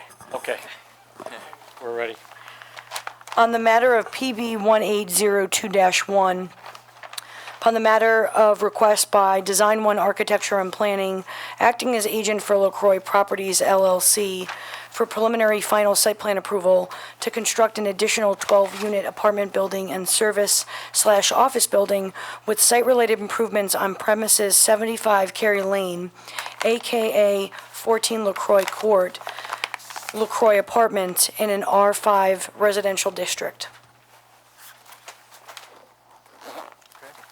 Good evening, my name is David Matthews, Design One Architecture and Planning. I live at 210 Mount Vernon in the city of Rochester. I'll just give you a quick overview. I was hired by the owner of the property in the summer to review possible locations for additional apartments on the existing site. We did locate 2 areas that were possibilities, and one was in a green space area on about the middle section of the north, near the north property line, and then the second area near the existing office space. That first location has a steep slope and some very mature trees, and also is filled with green space. So we decided that that was not a feasible area, and then also this second site does hold a former pool facility, which was, I'm sorry, former swimming pool.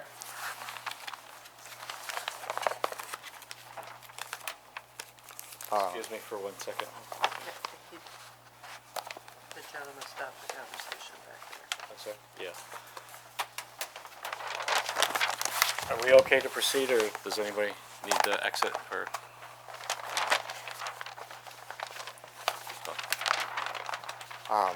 Okay. So this, the current location held a former swimming pool, which had been filled in before the current owner purchased the property, and also a existing brick entryway with a small shed roof on it. So that area being abandoned, we felt that this was the best location to examine for the additional apartment building, and proceeded in that manner. The existing office building is 2-story with the leasing office and a small garage service area on it, and a existing apartment above that. There's a connecting roof towards the front, or towards the south of that, which connects to another existing building, which holds a shop on the first floor and a abandoned apartment on the second floor. So this proposal is to demolish the front section, which is the shop and abandoned apartment building section, and the gateway to the former pool, and also the former pool area. And that's where the 12-unit new apartment building would go, leaving the existing leasing office and apartment on the second floor. There's also a small addition on the back of the garage to take the place of some of the shop area that's being removed. The proposed apartment building would match the existing other buildings in height, materials, and aesthetics, and would hold a mix of two-bedroom and three-bedroom units. There's been pictures provided of the existing site where the location is, and also the civil engineering drawings. Thank you. Beth, does the board have any questions? I just want to point one thing out, really for Mr. Evelyn's benefit here, just because this was something that came up at the workshop. The drawing states existing one-story brick building. This is a two-story building, just so you're clear on that. Perfect, thank you. That's all I want to say for now, Bernie. Is there anybody else who has any questions? I have a couple quick ones. Their screening, is it the arborvitaes or whatever these trees are that is going to be on the eastern border of that new building, or is there going to be actually a fence there that's going to separate your property from the neighboring property to the east? There were no plans to remove those existing at the property line, so we're, at this point, we're only going as far as the front terrace and allow the sidewalk. So we did not have a fence planned in the development. Okay. The other thing is there's a dirt pile to the east side that would be toward the east, that eastern property. I mean, if you've been over there, you've noticed it. That's my only reason for asking. And then finally, and this is way above and beyond anything that you're doing. I don't know if there's anybody here actually from the property. That area is a mess. There's tires there. There's used appliances stored out in the open. There's garbage strewn about all over the place there. I'm not sure that there's any code violations associated with that, but there's some things that should be taken care of, and hopefully they will be with the construction. But as I said, I think it's beyond the scope of what you were hired for. Yeah, and I did notice that as well, and that was one of the intentions, was to clean the entire area around the existing building up, so that those eyesores would not be present. Particularly in the leasing office, I couldn't understand why they want all of that in front of the front door of the property. No, usually when you sign your lease, you want it at the nicest spot. For the record, there are no current open violations on the property related to property maintenance or the items that you mentioned, and certainly during, if approved and moving toward construction, that would be certainly something that our code enforcement and building inspector and fire marshal would point out as far as the site, and we can look into it further. Yeah, I mean, there must have been a dozen tires just piled up there. So. I think the plan looks as if it, especially with the landscaping that you guys are putting in there, it looks pretty consistent with the rest of the units. Obviously, I know you guys have owned it for a year or a little under.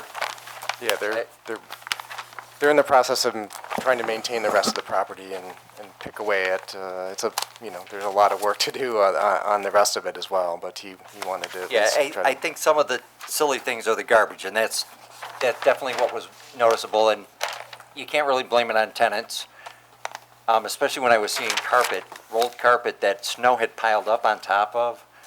So it's been a couple weeks since I've been there, so that's probably maintenance workers changing the carpet. There's also a toter system over there as opposed to dumpsters. I don't know if there's probably nothing in the code. There was nothing in the city code. No, so the solid waste regulations for the town just specify that garbage has to be handled in an enclosed either totes that have, so we don't specify that you have to have a dumpster. So if your site can be adequately served by a tote system, there are other multifamily properties in the town that utilize that type of system. Thank you. That's all I had. Anybody else, any questions? Can we condition the approval on bringing the site clean before we give them the go-ahead to build the? I think in the past, I'll ask the staff, but I think we could say that everything has to be up to code. Yeah, and so maybe not, and certainly Deputy Town Attorney will jump right in here if I get this wrong. Typically, we don't tie approvals to code compliance. What we'll do is staff will alert code enforcement to go inspect the property, and if anything rises the level of not being in compliance with the code, we would certainly take follow-up action and alert the owner of the property of an apparent violation. If for some reason they did not bring the property into compliance, we would not issue building permits. Any other questions? Yes, I fear I know the answer to the question I'm about to ask you, but are any of these apartments handicap accessible?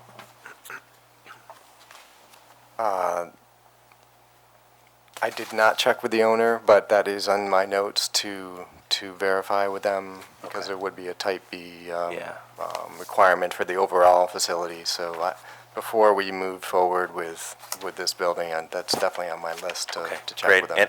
And just piggybacking on that, I know you have an existing one-story brick building, but it's not denoted on here whether or not there's any handicap parking spaces at the leasing office. I believe there are. Okay. I'm not. We didn't note them, but I'm pretty sure right in front of there were. Okay. So. Okay. Yeah, that would be of major concern to me if there was not. I mean, a new build, you know. Sure. Yeah. Well, I mean that's the opportunity to do it if we're Exactly. if they don't have it. Thank you.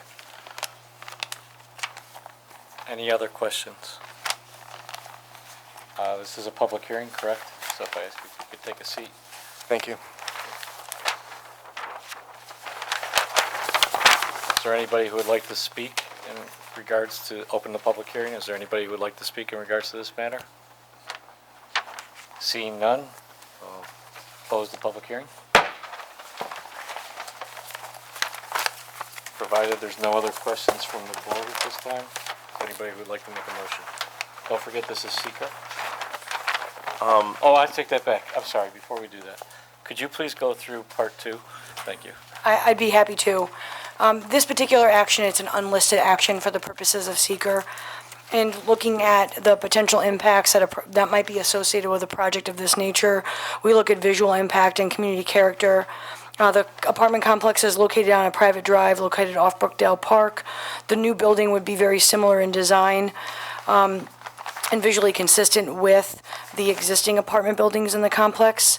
The proposed project requires the reuse of lands that were previously occupied by what's now a demolished or filled-in in-ground pool and accessory structure, so it will be an improvement over the current condition from a visual standpoint. It's pretty well shielded. Looking at impact to traffic, although the project is going to establish 12 new units, which would result in additional trip generation to or from the site, the increase in traffic is anticipated to be minimal and can be easily accommodated by existing infrastructure both on-site and leading to the site as well.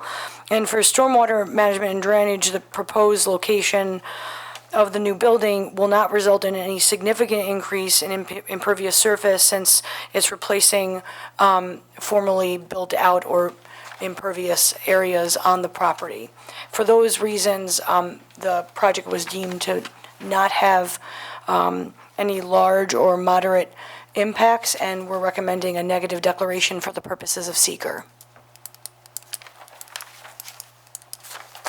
Is there any questions? Seeing none? Yeah, sure. Mr. Chair, on the issue of PB 1802-1, I move that we do a unlisted seeker negative declaration. Do I have a second? I'll second. All those in favor, please say aye. Aye. Aye. Aye. All those opposed? Any abstain? And I apologize, who seconded? It's ready. That was Mike Eveland. Thank you. At least somebody's paying attention. I was making sure all the paperwork. Carrie, real quick before we make a site plan approval. Do we need to mention that handicap accessibility at all? Make it contingent? It's actually, we'll have to, overall, the site has to be compliant with ADA regulations, and so if for some reason during the building process and during the permit, and when they're showing the layout of the parking, we would make sure that they were meeting that minimum obligation. If you wanted it to be a condition that at least one handicap accessible space or ADA compliant space be provided in front of the new building, you certainly could do that. Generally speaking, it's met at a sort of a complex wide, but you certainly can have that be one of the conditions, that one be located in that vicinity. I don't know that anybody's clamoring for spots near the door, so I think that's, on a facility-wide basis, I think that's okay. I would like to bring up one thing, and I think this is maybe, Brad, for you and I to discuss here quick. I think we talked at workshop about bike rack, and I think the applicant agreed that he would do that. I think we might want to make that a condition since it's not shown on the drawing. Yeah, thanks for remembering. That's what we brought it for. The advantage of youth. Okay, is there somebody who'd like to, applicant was nodding his head, that was fine. So, with that, is there anybody who'd like to make a motion? I'll make a motion, Mr. Chairman. On application PB 1802-1, for the property at 75 Cary Lane, known as 14 LaCroix Court Drive, or LaCroix Court Apartments, that we approve the application with the condition that a bike rack be, a permanently installed bike rack be installed near the new facility. I'll second. All those in favor, please say aye. Aye. Aye. Opposed? No abstains? Thank you for doing business in Arundecoit. Thank you very much. Thanks. Excuse me, Mr. Richards, you were the second on that one, correct? Okay, I was looking, no, She doesn't get any. I take back that paying attention comment. I wasn't looking, I was writing, and so I'm trying to do all the things.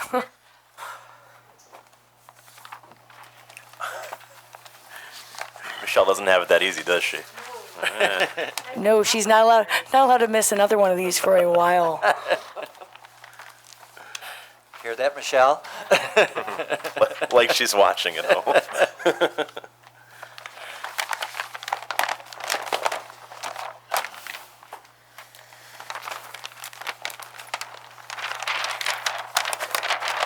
One second. Next item on the agenda, PB 1802-2, upon the matter of request by GRH AEC, acting as agent for Culver St. Paul Convenience Incorporated, for preliminary final site plan approval to demolish the existing structure and construct one new one-story building with fuel canopy and an 8x10 storage structure with site-related improvements on premises 2417 Culver Road in a C business district.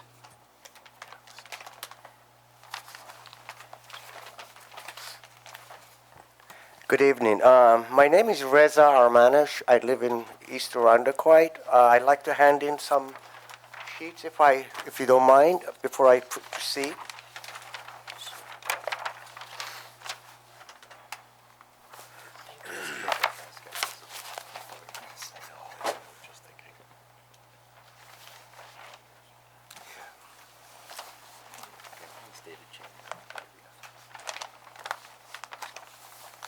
Thank you very much.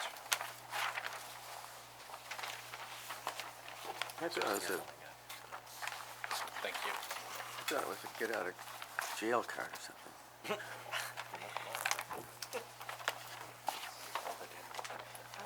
What? It's just, you can't find his drawings. Thank you. It's fine. Yeah. Thank you, sir. Appreciate it. Thank you very much.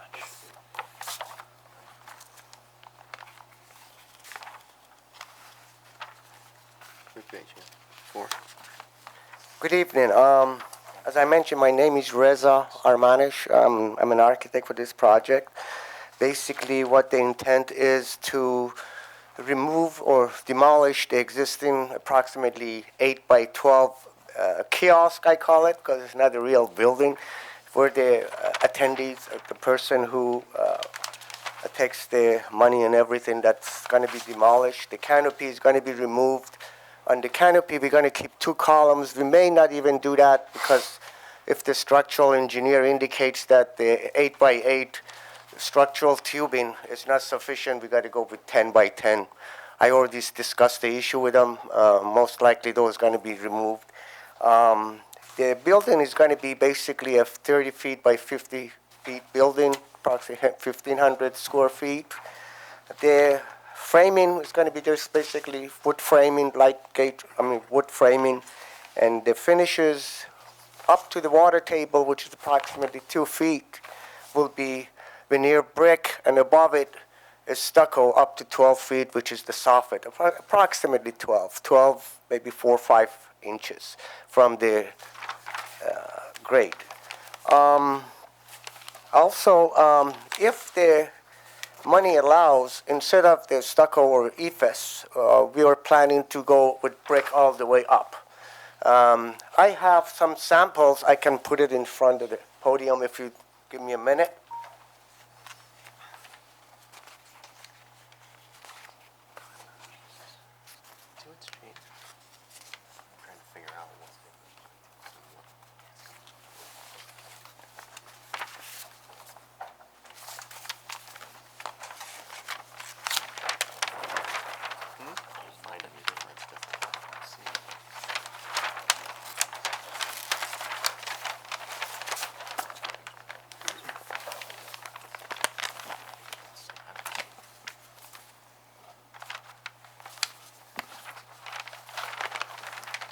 I'm going to ask a question really quick so you have a chance to explain it.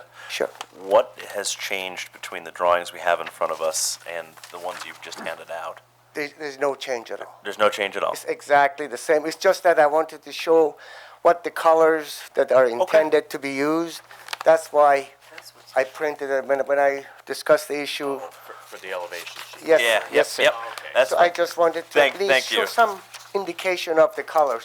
But what I did, I went and got some samples. Excuse me, Reza, if you need to walk around, there is a mobile mic you can use, but we need to have you on mic the entire time. Thank you. But as you see, the brick is almost red brick terracotta color. The corners, I try to emphasize the corner so they're lighter. Perfect,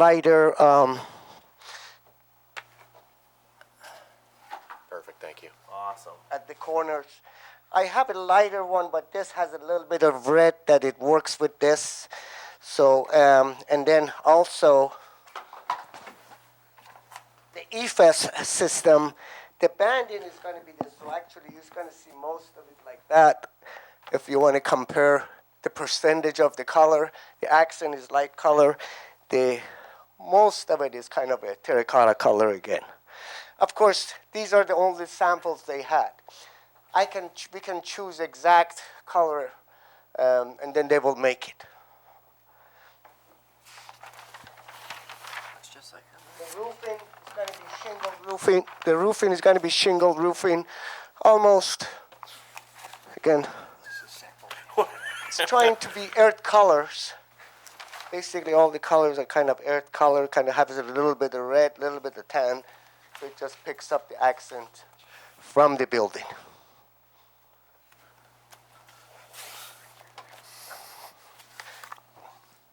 One other item that I have shown in front, instead of just a 4-inch pipe bollards, which I think they're not aesthetically pleasing, I'm putting 18-inch round precast concrete balls in front so the cars don't hit the building.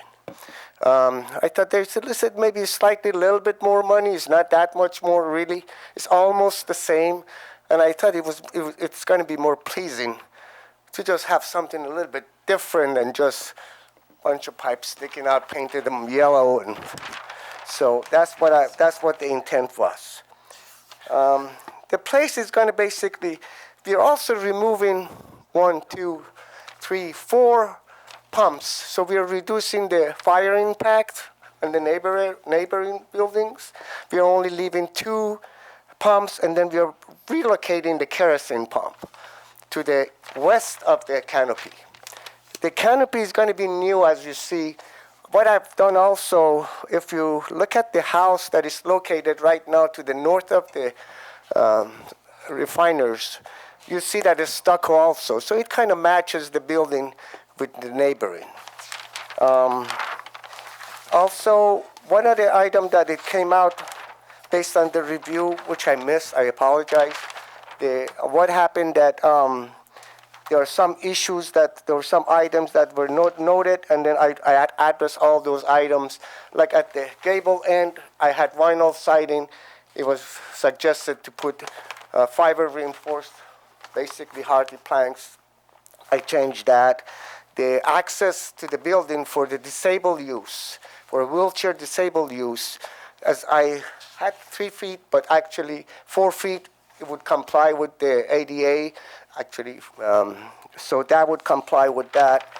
The canopy also, we are trying to, in order to marry it with the neighboring buildings, or houses rather, also the face is not going to be metal, so it just has a little bit of residential feel on top of the canopy.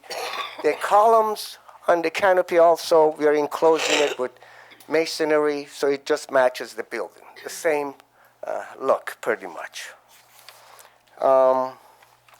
That's pretty much in a nutshell. If you have any question, I'm open, please. Anybody have any questions? What's your question about? I got a few questions, Mr. Chairman. This side is a really aggressive side over here, huh? Did you receive the letter from Labella Engineers, the town engineer? Yes, I have. What I do usually, I've worked with Labella and MRB Group, all those guys before when I have projects in the city. What I do, I try to get the approval of the board to see if this whole plan, the idea, is approved. Then once I get into the working drawing, all those addresses from Monroe County, Pure Water, the engineer, town engineer, all those will be addressed one by one. So when I submit the package to the department, they can check against those items to make sure that those are addressed. Okay, I think there's a couple items then that we probably need to discuss. Sure.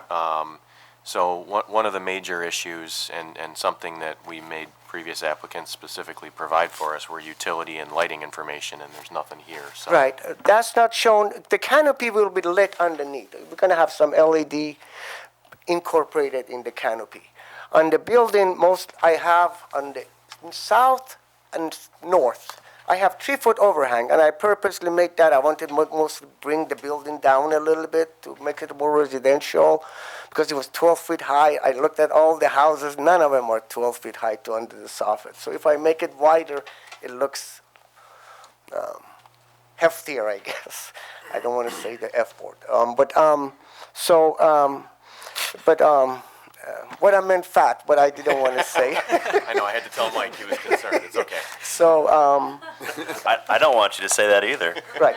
But what the plan will be, at least on the north and south, I can put cans underneath the soffit in order to shine on the building. But they're really light because this is residential. I'm trying to not have a building or a site that is so bright that is intrusive to their privacy. Sure, I support that 100%. I'm just, I guess, a little concerned because I think we've all probably seen the gas stations that, especially on the, excuse me, the canopy lights under the stations, are like floodlight LEDs. So I don't know, I'll leave that for the board discussion later, but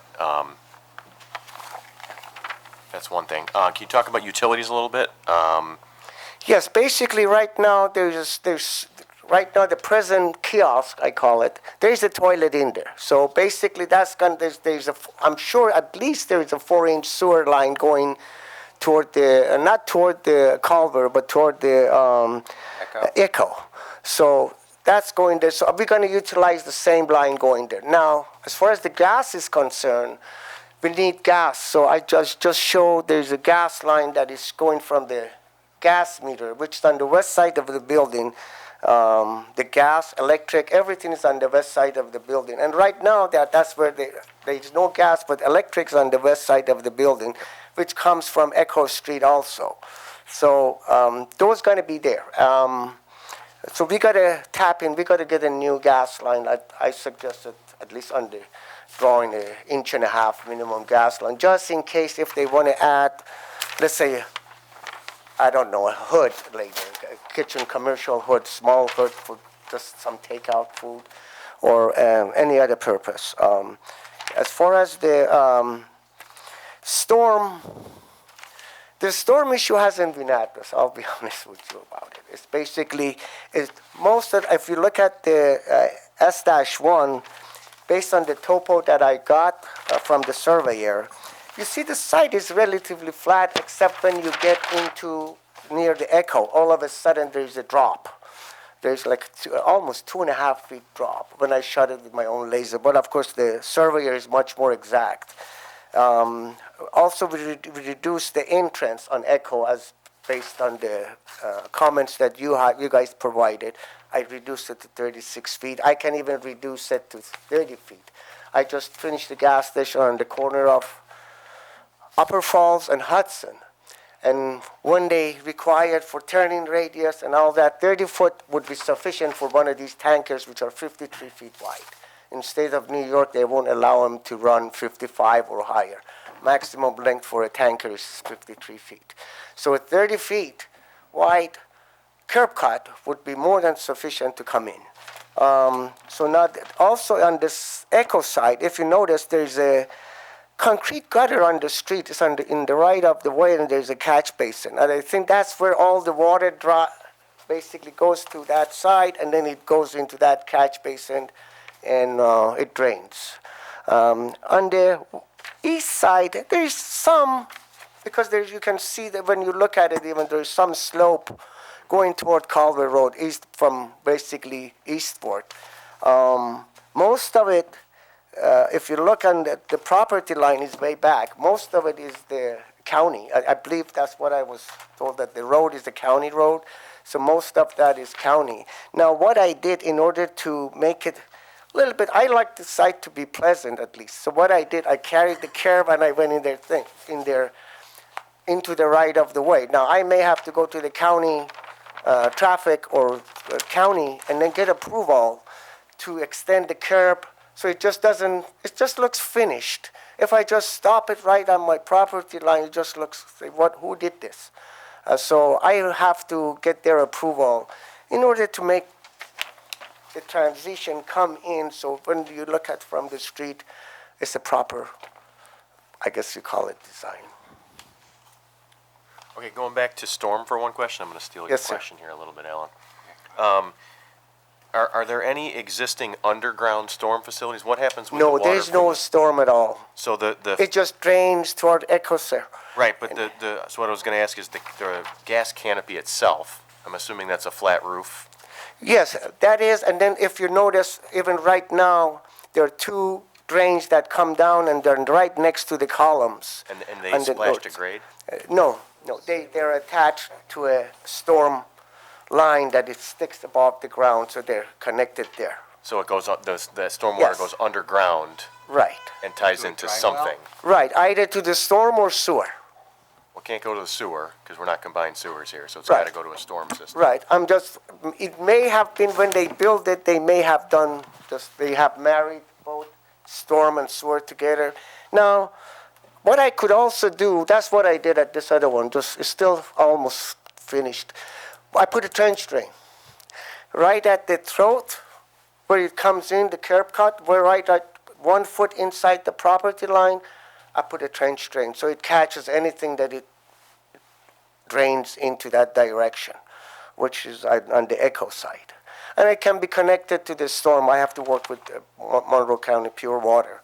And I've gone through the process with them a lot of times, so I know what the process are. Okay. Good for now. You're good for now? Okay. The one point I wanted to make is I really like the fact that you've put in the spherical concrete bollards, but I'm cautiously optimistic that they aren't going to get hit by a snowplow. They're not very high. 18-inch high, I guess whoever plows it, they have to be cautious. I mean, I can go put just 2 feet so round bollards, but My suggestion, Yes, my please. suggestion to you, yes, is to take the one that's right on the corner. You know, they kind of come up to a 90-degree corner. right. Okay, make that one of those big, tall, yellow, the ones you don't like. I can Right on do the that. corner so that the plow driver can see the fact that there's a corner there. Right. And that way he knows, hey, there's bollards along here. Sure. So that would be my suggestion, is just make that one. Right. Most likely what I will do, if I have to change that one from round, I'll get precast concrete, so at least it matches the round one. That's fine, but I think Tall, that, but- I think there should be a tall one right on the corner would be Yes. my suggestion. Yes, sir. And then the other, and I'm sure you're already up on this, I was reading the Department of Planning and Development for Monroe County document, and I see that the DEC hasn't reviewed this, and I would make sure that, because you're making piping changes to the fuel storage tanks. Right. That you have to submit drawings of that. Right. I I spoke know with... that's outside of our purview, I'm just, Right. Actually, I spoke with the owner because I was concerned about the contamination, if there's any brown soil or anything like that. But that was a concern of mine. But when I spoke with the owner, they told me about 10 years ago all that changed, and then I think DEC has signed off on it. But I can even I was review just that. making a suggestion on just the purely the petroleum bulk storage piping changes, that's all. Right. But that's outside of our purview, I'm just making a suggestion. Sure. That's all I've got. Anybody else have any questions? I have one. Oh, yeah. Oh, sorry. Go ahead. I'm just wondering what the need is of this storage shed. If we're building a brand-new building, why are we putting a storage shed when we could actually house everything within the four walls of the building? Right. The building is tight. As you see, the layout is really tight.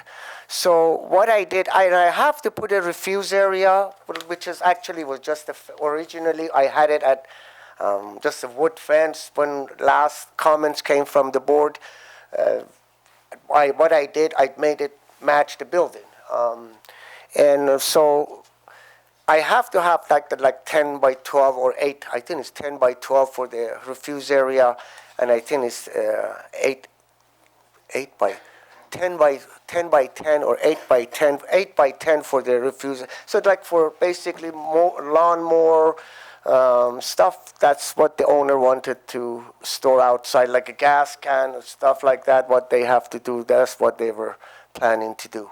So stuff you couldn't store indoors, all right. And Right. then, do we have a landscaping plan here? I don't show, what I do, I show where the green area is, and also I show where the new trees are and the new shrubs. Now, generally what I've used for the last 30, 40 years, crabapple grows like weed in this area. And then knockout roses, but what I did when I talked to the department, they said the town has specific requirements for the landscape, and that's what I will follow. As far as the trees are concerned, whatever the town wants, they'll get. Yeah, I think that this board could probably offer you up some suggestions Sure. as to some preferred plantings and vegetation that we'd like to see. Sure. Explain to me the sign. Okay, the sign. Right now, that's preliminary. The sign, actually, I have a copy of it. Originally, I had annotated on the drawing, take the existing sign, that's what the owner, and relocate it. Then when the comments came, they said the board would prefer a monumental sign closer to the ground. It's like, which I agree. I'm 100% with you guys on that. Now, right now, I may have to raise the base of the sign. Basically, it's a concrete, like a trench footer, reinforced, cut, basically poured, dug, trenched, poured, and then come up 1 foot, and then the sign will sit on it, which is a 3 foot by 6 foot sign. What I like to do, instead of 1 foot, I like to go to 2 feet high above the ground, and then put shrubs around the base so that you don't see the concrete. And then the sign will sit on top of it. And the sign basically, on both sides, is the same thing. Basically, both going to say refiner, gas, and convenience. Please keep in mind that I just came up with this because what I had to do, this writing on the sign may differ a little bit from what I show, but the owner may revise it, but the main intent was where it's located and also the size. Is it going to be on the south side of the property It's on the or on the north side? southeast corner of the property. So it's closest to that residential neighborhood as opposed to the corner. Other side, I can also locate it on that side. I don't have any preference. The reason I put it there is just easier for people to see it. Yeah, But I understand your point that it's okay, there's residence right here. If I put it on the other side, at least there's 50, 60 feet to the next residence. Right. Which is good point, I agree. Okay, and then are you eliminating, like putting it in the Smithsonian or something, the Frontier telephone? No, it's been there, I don't know, right now, if you look at it, there's a wire. I really like to remove it, because nobody uses those phones There wasn't a phone in anymore. it. No, it's broken, somebody broke it off. But I really like to remove that item. If the board says remove it, then I will remove it. It's just simple as that. I couldn't imagine it's generating any income for anybody. No, it's just the You can make it a hotspot for point people. right there, and I just left it because I wasn't sure if it was the property of the owner or property of, like, I don't know, Frontier or whoever, but I can remove it. I'd rather remove it if, You can put that on the corner instead of the yellow bollard if you want. oh, okay. I'm just kidding. Yeah, I don't know how the rest of my board members feel. I would prefer to see that sign go to the north end of the property. Sure. I'll make a note. Away from the residents, but that'll be up to everybody else. I'm done. So I thought what you thought about that monument sign, but then I thought that they were trying to keep it out of the right-of-way. And then if you move it to this corner and keep it out of the right-of-way, then it's kind of blocked by the shrubbery. So I didn't know if that was part of the thought process. And Well, it was. Basically, see, the way I was looking at it, if I'm the owner, I want to be seen. Out of sight, out of mind, basically. So that's, if you see it, there's more chance you get more customers. So I put it where it's most visible. I'm not so strong in this that I won't bend I agree with you. I was just like, how would you put it over there and keep it out of the right-of-way without losing your screening? Well, I got to get rid of one tree for sure. My next question is about trees. Yes. So on here you have the dwarf. You mentioned the crabapple, and it's been like the staff mentioned, it's been the preference of the board for you to use a native species or one that's on the list. Yes. I was kind of try to pitch more of a canopy tree to you that would be a little bit bigger, a little bit more shade, grab up a little bit more of that stormwater runoff. Yes. Did you have any alternatives besides the crabapple that you might like to use? No, as I read, actually, I went through the zoning code, Arundel zoning code, and they had like several species that they recommend. I can just incorporate those. Okay, cool. And then I just also wanted to comment that overall, I think that as much as someone can like a gas station, this is a pretty sharp-looking gas station. I can really tell that you've put a lot of time and effort into making sure that this fits into the neighborhood, and I want to make sure that you know that that's really appreciated. Thank you. But no, I went and talked to some neighbors. Yeah. Also, I think it's very important to talk to them to get them involved. Okay, if you have a comment, give it to me. I'll incorporate it. Yeah, and your because in material the city, choices you have have to do really that. been great, and, Yes. and all of the comments that we gave you, you've really taken them and done what we've asked. So I want Thank to you thank very for much. that. One last thing I'd like to mention, it's not for this at this time, but on the south side, in the future, they may have a drive-through. There's windows there that one of them, like if they want to get ice cream, I put ice cream on that side. They want to get ice cream or coffee. But right now, I'm not including that in this. If they want to, if the owner wants to proceed with that later, but I have suggested to him that issue, but I don't think that's, I told him it takes a little bit more than just putting because what it is residential next door. Right now I have a 6-foot high fence on that side, a wood stockade fence, so basically it gives privacy to the southern If he was going to put a drive-through, he'd have to come back to the board? So that would be subject to site plan approval. I'm also double checking that I think drive-through facilities perhaps could be and I'm double checking the code, could be a special use permit, but I've got to double check that. It may not be here. It may be in another zoning district. But at very least, the drive-through aspect would be subject to site plan approval. Just a comment on we're talking south side of the building, right, is what you said? Correct? Yes, sir. So the proposed drive lane that's over there is only 17 feet wide. I don't think that would support a queuing aisle and a drive aisle around it. So that might be a problem. It has to be one way. But The that's only not ways they have to part of come from this. Echo. And I'm just making a comment for the applicant. Right. It's a good point. You're right. But if it's For the one building where way, we then got I it, could we make can't it. really do it later, so. Okay. Yeah.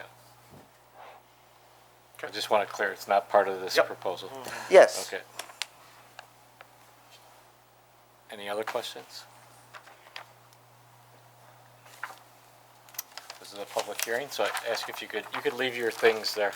Yes, sir. Thank you. Thank you. Is there anybody here who would like to speak in regards to this open up the public hearing? Is there anybody who would like to speak in regards to this matter?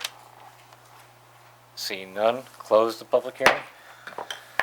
With that, I would like to point out to the board there is seeker. And Carrie, I don't have a part 2 in front of me. Did I lose it in all my paperwork? It was at the very bottom, potentially, of the pile. I'm happy to go through it if that's helpful. Please, real quickly. So the proposed action involves the site plan approval associated with the redevelopment of an existing gas station site to include the demolition of the existing structure, payment kiosk / hut and canopy, to replace it with a new one-story, 1,500 square foot convenience store building, new gas station canopy, storage shed, and related site improvements. The project does not reflect a significant change in use. In looking at the proposed site changes, the following impacts were considered. Traffic. The site ingress and egress points are not changing. The site's been operated as a gas station for many years. The addition of the convenience store is not associated with a significant increase in trip generation because convenience store customers tend to be gas customers and/or local neighborhood customers or passerbys. This is not the kind of use that generates its own trips. You don't go to the that's not a destination type generator. And so for that reason, traffic would be associated with low or no impact. In terms of land use and community character, the proposed new building, canopy, site amenities, et cetera, are actually, based on the material selection and design, are going to be enhancement to the overall aesthetic of the existing gas station facility. And then from stormwater and drainage, the site is already developed.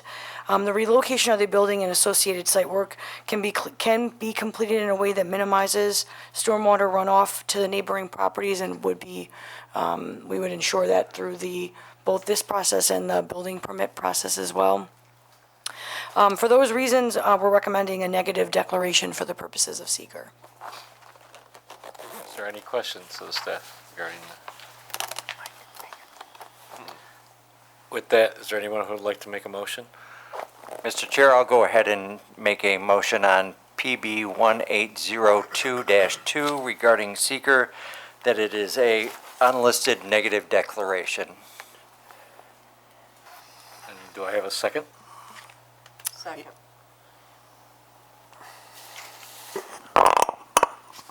All those in favor, please say aye. Aye. Any opposed? No abstain.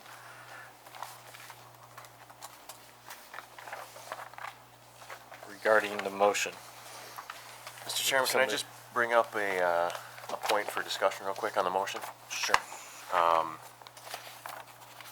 I'd like to see what the board's, I have a potential motion, but I'd like to see what the board's temperature is on this. I'd be willing to entertain a preliminary approval. I mean, we're missing lighting plan, we're missing a real landscaping plan, we're missing utility plan. I kind of feel like we need some of that information. Conceptually, I think it's great. I don't have any problems with it. I don't know what anybody else thinks. I was going to ask the question. Sorry. So I'm glad you brought it up. Didn't mean to step on your toes. So I'm fine with preliminary. I am too. How does the rest of the board feel? I would like to Unless you see- wanted to go the condition route. I mean, you addressed specifically your intent, and then those conditions need to be met, and I don't know how I would list what my conditions would be on, like stormwater and so on. I don't know how, I guess I'm not sure how I would word that without Just having some a- information. as, Because I don't even know what I don't know if there is storm sewer or how we're handling some of the stuff. I'm just not sure. I'd like to see a lighting plan. If nothing else, just it butts up against a residential property. And with LED lightings, they get cheaper, but people use more of them. And I don't want that to be the case here. If we just had something, I would give him final on everything but lighting, landscaping, and stormwater, if we wanted to go that route. But I would like to see those plans. Sorry, what was the third one? I'm sorry. Stormwater. Stormwater. Can I ask a question of the, Definitely can. what are the hours gonna be on this place? Okay, answer it. Oh, we need somebody to come to the podium, and if you would, sir, would you just give me, your name and, information for the record? My name is Gurvinder Singh, and on behalf of my dad, Anup Singh. Hours are going to be from 6 till 10. Pardon me, just one last thing, your address for the record? 1049 Paul Road, Churchville, New York, 14428. Is that 7 days a week? It's going to be Monday to Friday, but Saturday and Sunday is going to be 8 till 10. When you leave at night, are you gonna be turning the lights all off, or just have certain lights on? For security reason, we have to leave at least 1 or 2 lights are lit, so this way if any robbery or break and anything happens, at least it's caught on camera clearly. This way we don't have to struggle with the video or anything like that to see who did it, who didn't. Previously we did have a couple times that those things happen, and the lightning, they kind of give us idea of where the people they came from and how they did it. Is that inside or outside? I'm sorry. Outside. Outside. Inside, we try to leave at least 1 or 2 lights off. It's a system, you can just turn, like, if we have 6 lights, we can turn 5 of them off, leave 1 on, and it helps us with a lot with the safety. What about the sign light? Sign light will be turned off at nighttime when you're leaving, because if we are closed, we don't want to advertise anything out there. The reason I'm asking is I live next door to a gas station right now. And at nighttime, he turns down his lights, but his sign light is on 24 hours. Is it a price signing or? It's Citgo gas station. So he's got his prices up there in his name of Citgo. But his pump lights are off, and he has 1 light that shines on the door where if somebody's a break-in because of break-ins. Yes, you see, like everybody, they want to do these kind of things by their way. But so far, we have been doing the business since 2003. And before, we used to turn the lights off, and we never get an idea, how everything happened and what they took it, especially whatever we lose, like lotteries or cigarettes, insurance need to have specific everything, like detailed, that how many they took, how many lotteries are stolen. That's the only way they can be canceled or we get a refund for that. If I may I? Yeah. Basically, we will provide you a photometric of the site, and they indicate what the lumen per square foot is at certain location. And we make sure that there is no glare to the adjacent property. So when they provide the photometric, it shows how far that basically all the development of the light on the ground is within the property. So when we will provide that, we will provide that, and then, like I said, some of the lights you can even turn on at night, but like maybe a few nights, maybe 1 under the canopy, 1 on the west side, 1 on the south side, where it's kind of enclosed. That's where my worries are most mainly. That's because if people cannot be seen, so if somebody's trying to do something wrong, then at least they're cut like that. But just keep in mind that I will provide you with the photometric, so you guys can review and give feedback. If you want to have the light reduced, we will reduce it to a level that is acceptable. Thank you. You gotta remember, the neighbors are the ones that are gonna be complaining. Right. Yes, that's why. And right now, actually, the lights, the way they are right now, they're pointing only at one side. They're not like glaring, like, they're not like bright in their houses or, it's not lighting up their places. But still, we turn some of them off, so this way they don't complain about it. I understand. Any more questions? Go ahead. I just had, this is actually your question normally. Are you guys going to demolish the whole thing before you start a new building, or what's the construction plan going to look like? Yes, because the building we got right now is it's a very small building, and we got Yep. to demolish that one and push the building back a little bit, and that's what we Okay. got to do. So everything's going to come to a halt, then you'll build and then reopen? Yes, sir. Got it. All depends on how old it is. How long is that going to take? I'm sorry.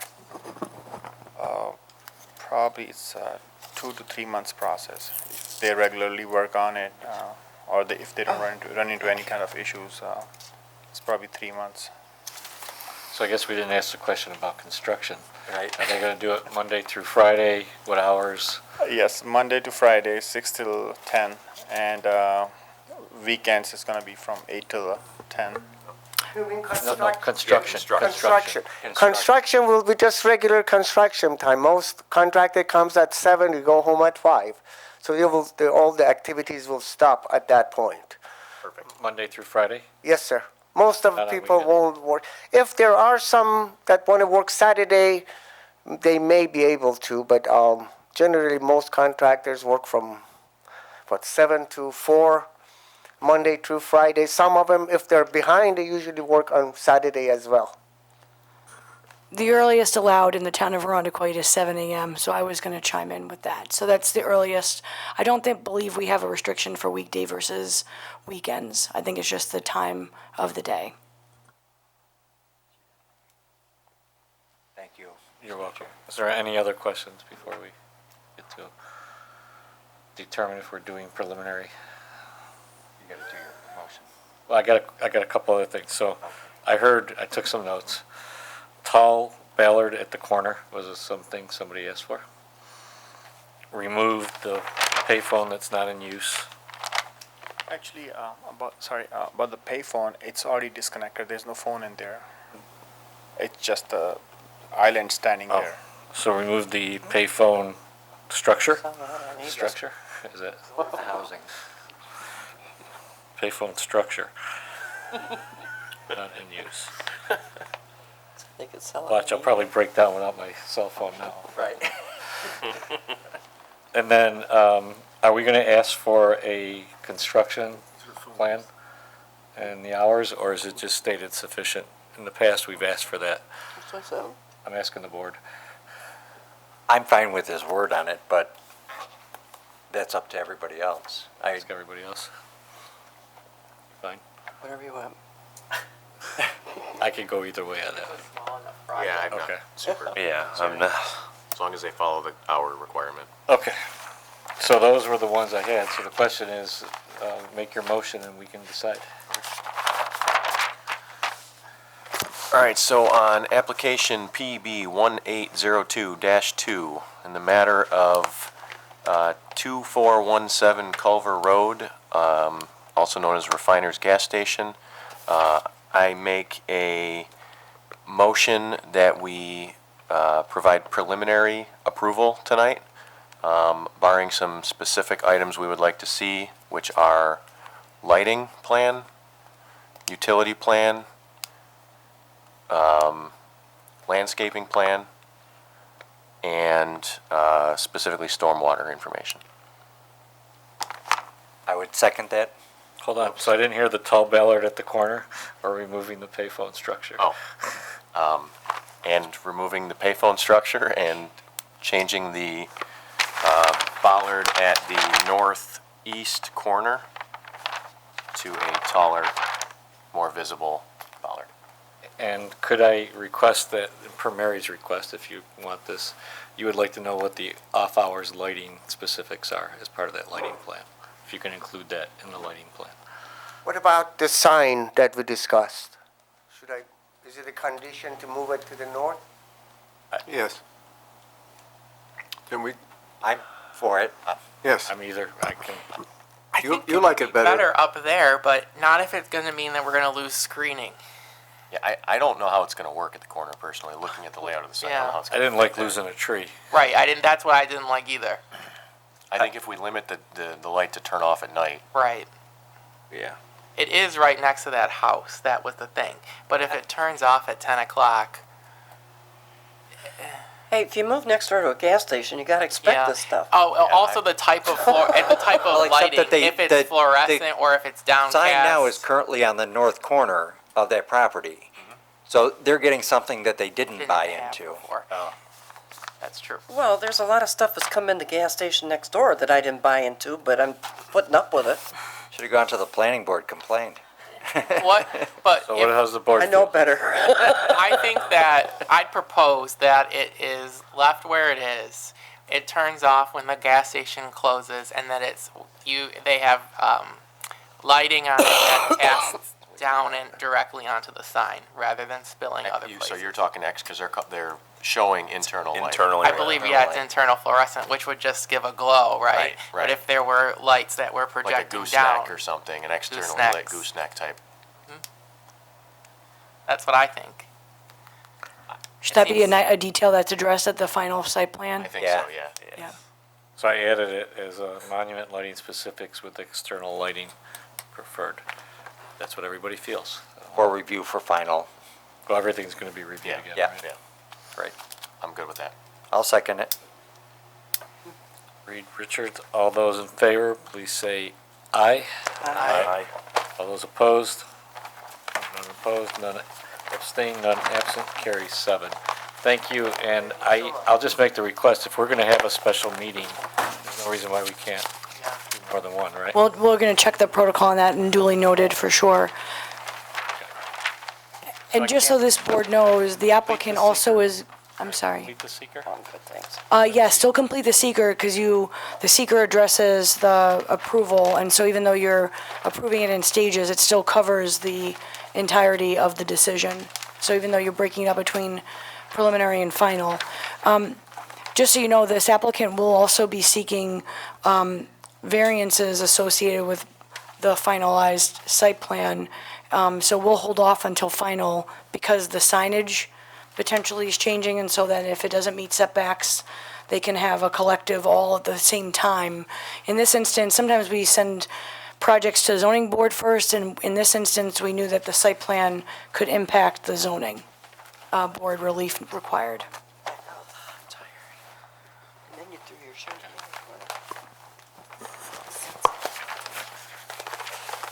With that, do we have any minute? Oh, I was just gonna look here. I got them. You're all set. Thank you. Thank for you. doing business around the place. I got it. So we have minutes in front of us for Monday, January 29th. Has everybody had a chance to review them? Yep. Does anybody have any changes? With that, can I have a motion, please? I'll make a motion that we accept the minutes as presented from the January 29th, 2018 meeting. Do I have a second? I'll second. All those in favor, please say aye. Aye. Aye. No opposed, no abstains. And with that, Make a motion to close. Second. meeting's closed.